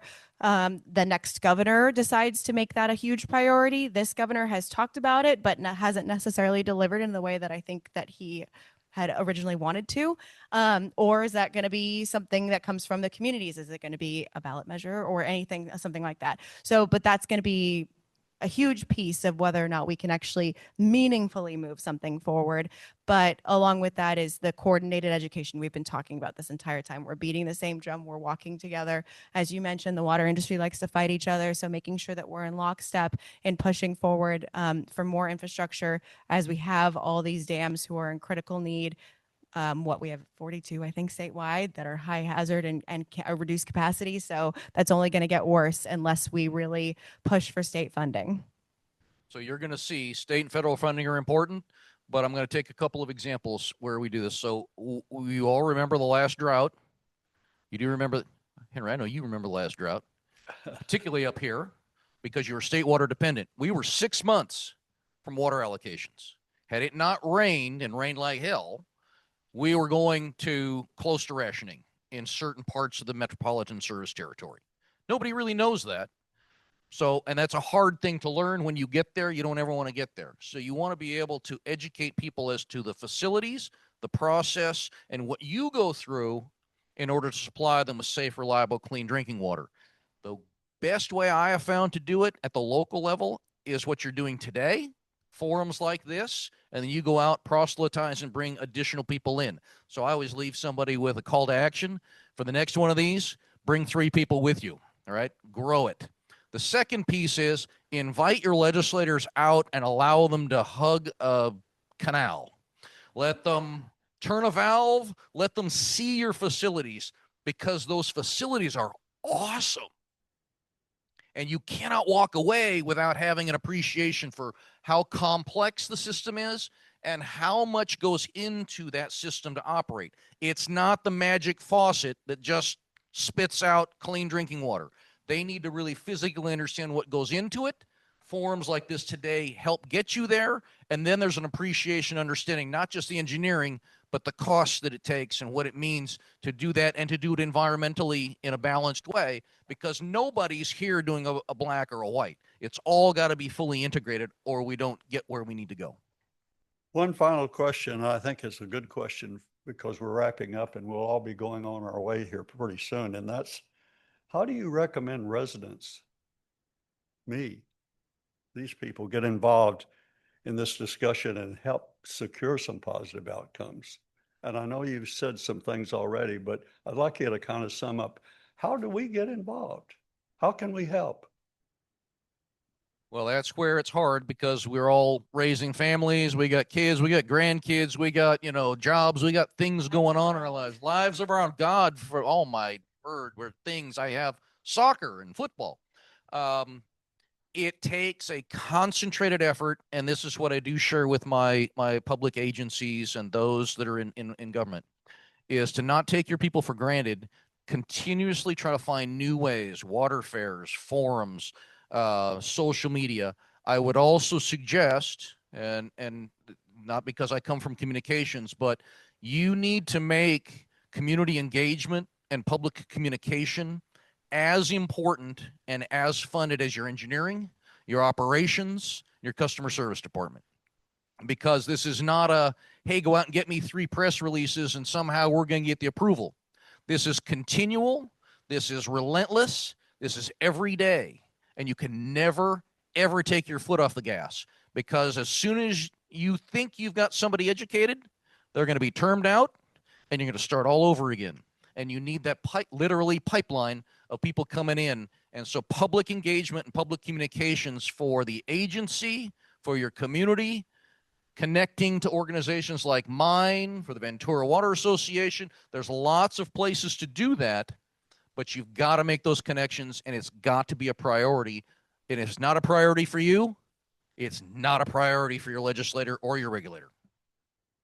I mean, stuff like this is an amazing way to start because, so many people in a room here for 4 or 5 hours just talking about water projects, infrastructure, and all the needs moving forward. That's incredible. Social media, especially for engaging with community members who may not previously be engaged in our new world of emerging technologies. We see all the new technologies that we're looking at for water. We also have to realize that this is the world that we live in, is that it's extremely social media driven, and that is how people engage with stuff happening around them. That's how people currently engage with politics. That's how they engage with what's happening in the world, and that's how they're going to engage with what's happening locally as well. I was going to say, I'll give you one example of the Water Coalition, because this is something I'll be talking to my board about next week. When I started 6 years ago, we were state of the art. We had a 7,500 person email list of legislative leaders and people we needed to reach. That was state of the art. I have totally revamped our public engagement and communications efforts. We now do, as we're about to publish, we now do the California Water Magazine on an annualized basis in each of the sub-regions of the Metropolitan Water District Service Territory. All e-edition now. I will drop next week 3.4 million contacts with newspaper subscribers who are predominantly homeowners and high propensity voters. That is my target rich environment, 3.4 million out of 27 million, but it's better than 7,500. The second piece is I do a podcast. Yeah, everybody does a podcast. I also own my own YouTube channel. And I have a very creative communications consultant who sends me out in a way that, because I'm old enough, I don't worry about the next chapter of my professional career. I'll go do all kinds of weird things. And trust me, we've done them. People love that on TikTok. And people love that kind of thing. They also love my corgi. So we're not afraid to bring the animals in. But it takes all of those things as part of that communication outreach, because it's not enough just to get the newspaper opinion anymore. You need more than that. Absolutely. I mean, and that's what you've already kind of touched on with when you engage the community, you engage the voters, and then that can be on all of these issues, but then also making sure that they are then talking to their legislator who cares about the voters and cares about the social media content. So it's a full circle, constantly moving, but all definitely within the same realm. Well, I'd like to thank our panelists. I know all of you would probably be ready to get to whatever we're doing after this, but I think we. Anybody turn water into wine? That would be helpful. I really Who's responsible for appreciate that? myself the wisdom and the information that you've provided. I've learned a lot. I hope they've learned a lot. And so let's thank our panelists.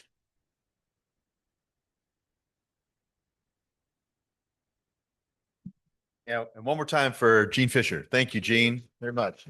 Thank you guys very, very much. I mean, great conversation, and very specific, again, action-oriented type of steps of how you can be engaged and what you can do and how can you do that, your part to make these things happen. Today, throughout the day, we've been talking about developing the groundwater sustainability implementation plan through projects, through analysis, modeling. But the next one is, well, how do you fund the physical solution? And it's not the easy part. It's something that you don't like to talk about, but we keep hearing out there. And again, in order to have effective change, you got to be transparent. So we have to talk about the money and what we can do about that. But again, we're very fortunate to have our own CFO here at United Water Conservation District who has really break this down for you and present the options. And so with that, I'd like to introduce Mr. Brian Zahn. Thank you. All right, we officially are in the home stretch. I think I'm the only thing standing between you and the reception, so I'll keep it moving along here. When I prepare for the summit, what I try to do is find out what are the concerns of our customers. What's the word out there? For the last 4 years, the top concern has been sustainability. Now, in my book, sustainability has two parts. Number one, can we get you the water that you need? But also number two, sustainability is cost. Can you afford the water? If I can get you all the water you want at $1,000 an acre foot, that's not sustainable. That's not going to work. So as I go through my presentation here, I'm going to just show you some of the bold actions that United has taken to meet those two sustainability needs. And we'll show you some projections here that we have along the way. For those of you who've been here for the last 3-4 years, I apologize. We're starting off with the same slide here because it really drives the point home here. This is from 2020. What was sustainable? 5,100 acre feet. How much were we using? 8,200 acre foot. We had an overdraft of 31,000 acre feet. So the question is, what are you going to do? There's the easy way out. Hey, let's do nothing. Do nothing means we're going to stick with 51,000 acre feet. We're going to cut back about 40% of the water use. and no new projects or anything else. Now everybody says, great, you're not going to do anything. That's not going to cost me a penny. Wrong. There's still the costs, everything else involved, but now you've got a smaller amount of water to deal with. So your costs are going to increase just by simply doing nothing. At United, we don't do very well with doing nothing. So our proposal was, let's move ahead, let's build projects, and let's try to fill that gap in with projects there. And we truly believe that we're going to get to 82,000 acre feet or more by building projects. And if we build those projects, there's economic certainty, everybody gets the water that they need, and we believe that we can do that sustainable wise, meaning a value for the customer. The water is going to be affordable.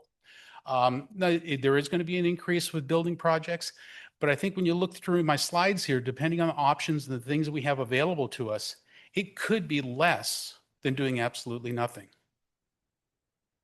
All right, just to compare for 2025 here, where we're at, this I didn't have last year, of course, we've actually jumped up from 51,000 acre feet to 58. We picked up 7,000 acre feet. That's because of all the projects that my colleagues have spoke about before me. Those projects have taken the overdraft from 31,000 acre feet down to 24. You've heard the ones that are in the pipeline. I think the ones in the pipeline are going to make up that gap there and more. All right, so when we look at the district here, what are we looking at as far as cost-wise? We've got the Santa Felicia Dam, $314 million. The Freeman Diversion, $104 million. Recycled water, $4 million. Ebb Water Phase 1, $52 million. And $360 million for Ebb Water Phase 2. Look at all of that, there's a little bit shy of $850 million that we have to fund. And the real challenge is 50% of this is regulatory or legal in nature. We don't have a choice. We have to do those projects. Santa Felicia Dam, Freeman Diversion, we have to do those projects. There's no leeway there. So the challenge is how do you fund these projects when you're looking at that kind of dollar amount? And that's not including other CIP projects that we have for maintenance of all the pipelines and everything else that we have. Well, we've been very fortunate as a district since 2016 to present. We've had $50.8 million in grant funding. That's funding that was like free money, didn't go on to rates, that just helped build a lot of the projects that we have. We currently have about $20 million worth of grants in the process, meaning they're going through the process, waiting for approval to see if we get them. Grants is just one tool that we use. For the Santa Felicia Dam, we have about a $100 million WIFIA loan through the EPA. It's a low interest loan. Once the project's done, it'll be paid back over 30 years. So we've secured that, and there's actually an opportunity as we get closer to construction that we may get a little bit more money there. So we've got grants, we got low interest loans. We're also looking at state and federal funding. There's funding out there. It's hard to get, but we're going after it. And the last thing is we're also looking at bond measures, municipal or geo bonds, whichever one. We're looking at both of those. The one thing I want to stress here is the reason why we've been successful with grants is really because a lot of people in the room here, when we go for a grant or anything else, we need letters of support. If we're going to go for a bond measure, we're going to need the vote. If we're going to go to the state or federal level for money, we need you to contact the legislature. When it comes time that we're ready to do something, we're going to reach out. The more support we can get from you and everybody else, the better the chances are that we can get the money. So I just really want to point that out. A couple examples I do want to point out. For the recycled water pipe that we put in, that was 97% grant funded. The iron and manganese plant was a $16 million plant. It was a 57% grant funded. So we've been doing really good with grants. So when we look at the district here, you've seen this map before. I just want to talk about how the district is set up. You've seen the map, we start up here at Lake Piru and it comes down here around this area here. Everybody within our district, we have kind of a two-tier structure. Everybody pays a Zone A rate. We're going to talk about Zone A and Zone B. Zone A, everybody pays that rate. But if you're from the Freeman Diversion and you're to the west or to the south, you also pay a Zone B rate. And that Zone B rate is really the cost of maintaining the Freeman Diversion and everything else that happens in that region there. Last year when I did this presentation, We included M&I and agriculture, and the feedback I got was the charts were a little bit too congested. So what we've done, we're just presenting the agricultural rates. If you need to figure out the M&I rates, they're about 12% higher than that. Now, one of the challenges that we had is as we're trying to move ahead and do these calculations, we do a budget on an annual basis. So if you're doing budgets on a one-year basis and you're talking about $850 million over the course of the next 10 years, it's difficult to have that vision. So about a year and a half ago, United took the bold move to build a 40-year model. We built a 40-year financial model to look at what's going on in the district, what are the rates going to look like, what are the assumptions that we can put behind it, whether it's taxes and expenses and inflation and everything else. We built that model, and if you remember last year, we were able to show you what the rates are going to look like. It's exactly what we're doing again this year. For Zone A, we trended our revenue off the 25 and 26 budget. Taxes were held pretty flat. Personnel costs, strictly a 3% increase. Operational costs, a 1% increase. The two things I really want to point out is for the WIFI alone, once the construction is done, we have to pay that back. We're going to be incurring about a $7.6 million charge every year for the next 30 years after that. When we talk about bonds, Zone A, let's just assume it's a $350 million bond. $316 million of those bond funds are going to go to Zone A. And the last thing is the Santa Felicia Dam and the Ebbwater Phase 1 project, those costs are included in Zone A.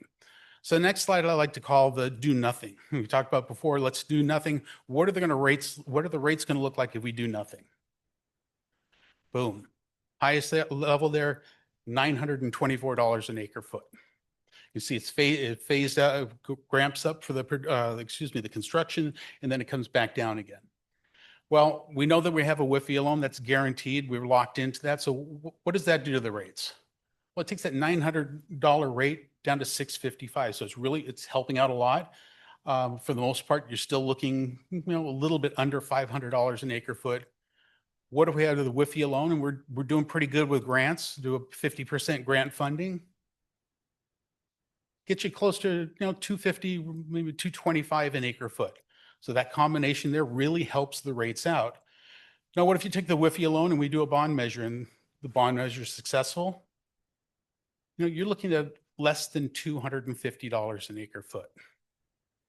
And then there's a combination. What if we have the WIFI loan, maybe just say 20% grant funding and the bond measure? You're looking at under $250 an acre foot. So there's a lot of different options here. And if you look at it in total, comparing all of them, you can see all the way to the left, no effort whatsoever. You don't do anything, you don't get anything. As you move to the right, the more effort, the more funding we can get, the lower the rate gets. It's hard to see that, so we'll zoom into the peak areas right there. That's what you're looking at dollar-wise per acre foot in Zone A. Okay, Zone B, few different assumptions. Really well, I'll just highlight the ones. In the non-construction years, we're assuming about $500,000 worth of CIP projects. We do have in Zone B a multi-species habitat conservation plan that we're going to have to put into effect. Once again, it's a legally mandated item, and that's going to run us about $2.3 million a year starting in the year 32. We're going to assume $34 million of bonds will be going to Zone B. The Ebb Phase 2 costs will be in Zone B, but we really believe that it's so far out, and we do have some alternative funding that looks very positive. So we're not going to include the costs in the model here. We're going to assume that it's going to have some other funding. However, we do want to point out that once the Ebb Phase 2 project goes into place, there's going to be about a $16.2 million increase in operation costs because of the facility. And when you look at the rates here, this is a total rate for Zone B. It's a Zone A rate and the Zone B rate together. So you'll see some things here that you go, why didn't that move? It didn't move because some funding only affects Zone A. Pay as you go, worst case scenario, you're looking at about $1,000 an acre foot. Is that sustainable? Is that realistic? Is that something United's going to do? No, we're not going to do that, but I want to point it out. That's what it's going to look like. Same plan. The WIFI alone, well, Zone B really doesn't benefit from the WIFI alone because it is for the Santa Felicia Dam, but because this is Zone A and Zone B, they pay both rates. There's a little bit of savings there. It brings it down to about $750. If we add into it 50% grant funding, it's a little bit more palatable, under $500. If we switch it over and say the WIFI alone and bonds, even more favorable, probably around 350, yeah, probably about 300, a little over $300 an acre foot. And then once again, if we do 20% grant funding, the WIFI alone and the bond measures, it's much more palatable, right around $250 an acre foot.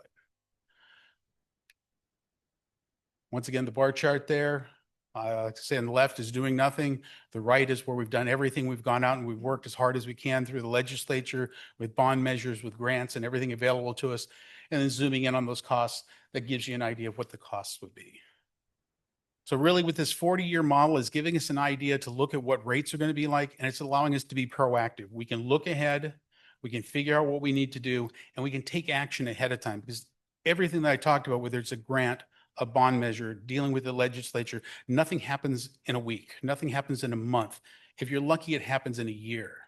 So this gives us the vision to look ahead, plan ahead, start taking action now, so a lot of this stuff can happen in 2 to 3 years from now. All right, and with that, I'm open for any questions that you have.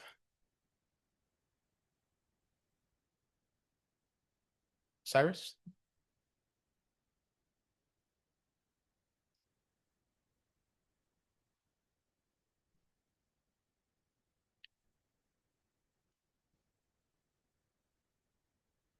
Well, especially with the WIFI alone, that was a big component of that, is what kind of jobs is it bringing here.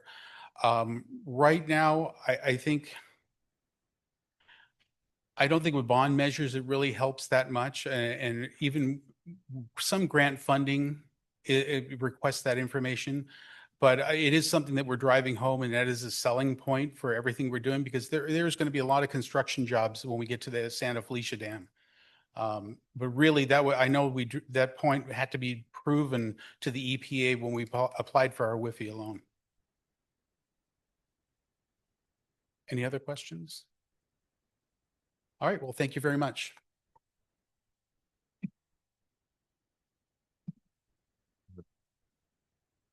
Thank you, Brian. Yeah, as far as jobs, I mean, just look at the magnitude of those projects. I mean, if we just look at Santa Felicia Dam, you've got concrete, you have steel, welders, pipeline contractors. I mean, it's, the whole gamut of labor, especially treatment facilities. What goes into that? Filtration, valves, pipelines, pumps, again, electrical, computer, SCADA, IT. I mean, the diversity of jobs just seem, to cover a vast group that, especially if done locally, would have a lot of people working for a very long period of time and some great sustainability. Again, here I know initially in the past years when we've shown the magnitude of these projects, right, and then we've put up just the estimate, not the funding mechanism, but the estimate. It's scary, right? And people run for the hills right away and really push back, like we can't do this. I mean, it's too expensive, because they're taking the total in their mind, trying to apply, well, how many acres there? How much do I pump? Oh my God, there's no way we can do that. And I think there's even some people that are going to push back without even seeing this presentation. But again, there's a cost of doing nothing. If we didn't do any projects, it's not like the costs go away. It still goes up, and you have no reliability on your water resource. This plan, this implementation plan, and these projects, I mean, I think this area could be the most sought after in maybe all the Western United States when it's all said and done. And you have the power, the people have the power and the control to get the rate where it needs to be. We can't do that alone. You said with Brian's presentation, what it's going to take to get us there. And we can get there. I mean, the scenarios that we put up, talked to so many folks out there, that's manageable. But if you sit back and just try to let United do it on its own, we'll never get there. You can control your rate. And I think that's a very favorable rate for what you're getting for that cost. So, again, it's real.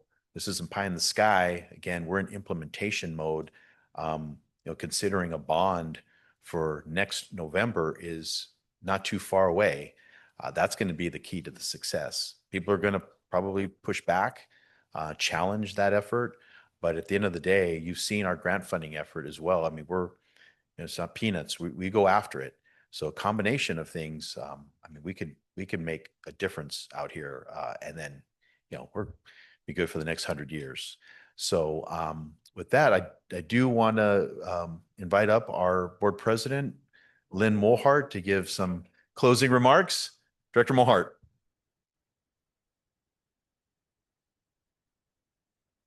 Thank you, Mauricio. I had planned 25 minutes because there's a 35-question quiz that all you were going to take. And I've decided in my power as president, you don't have to do that. All right. Just, I want you to know I'm thinking of you. So I got about 2 minutes. So again, thank you, Mauricio. And thank you to everyone that came today and participated. This is important for us to reach out to you and for you to reach out to us. And I appreciate that. As we bring this year's Sustainability Summit to a close, I want to highlight some of the key thoughts and what we heard today. Every presentation, every panel, every conversation centered around a simple truth. And that truth is Ventura County's water future depends on collaboration, commitment, leadership to keep moving forward. We heard that repeatedly for everything we're doing. On this theme this year, bold action and shared success, it's not just a phrase. It's not just a phrase, it's a mindset. And that mindset is taking the complex challenges we have, turning them into opportunities, and to drive mission forward, drive ourselves out, mission forward, and interest and investment in the future.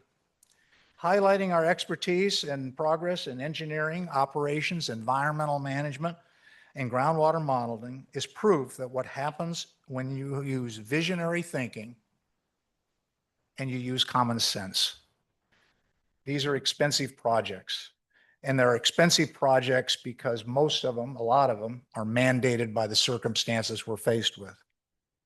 I want to thank our speakers, moderators, and panelists for sharing insight and expertise, and to everyone in attendance, public agency partners, elected officials, community leaders and sponsors, and our customers and landowners. United Water Agency, Water Conservation Agency is a nonprofit agency. We have no money. Our money is your money. And every board member, from all the years I've been on this board, as others have cycled through, the truth has always been, what is a good investment of this agency? Because that's our responsibility. And without your support and your commitment, none of this would have been possible. The conversations we've had today don't end when we leave this room. They continue in our communities, our agency, and our daily work. Because every step we take together, every decision, every partnership shapes the water security and sustainability of Ventura County for generations to come. That's our mission. That's our collective legacy for those of us that live in this county. And for those of you that don't live in the county, your attendance today is important because we're telling you what we're doing here, and hopefully it may help you in the future. On behalf of the United Water Conservation District Board of Directors and staff, I want to thank you for joining us today, for your dedication to this mission, and for your being part of a future built on solid action and shared access. We look forward to continuing this journey with all of you. We look forward to seeing you next year. Thank you. Thank you for your support and the work you do and the confidence that you've given this agency to solve the fundamental problem of life. Second fundamental problem of life, air being first, water being second. This problem is not going away, and United is up to the challenge. Thank you. No test, no test. Thank you, President Molhart. And yeah, thank you again. Also, and for the people online that stuck around for this time, we really appreciate it. I want to remind you on your way out, please grab your gift.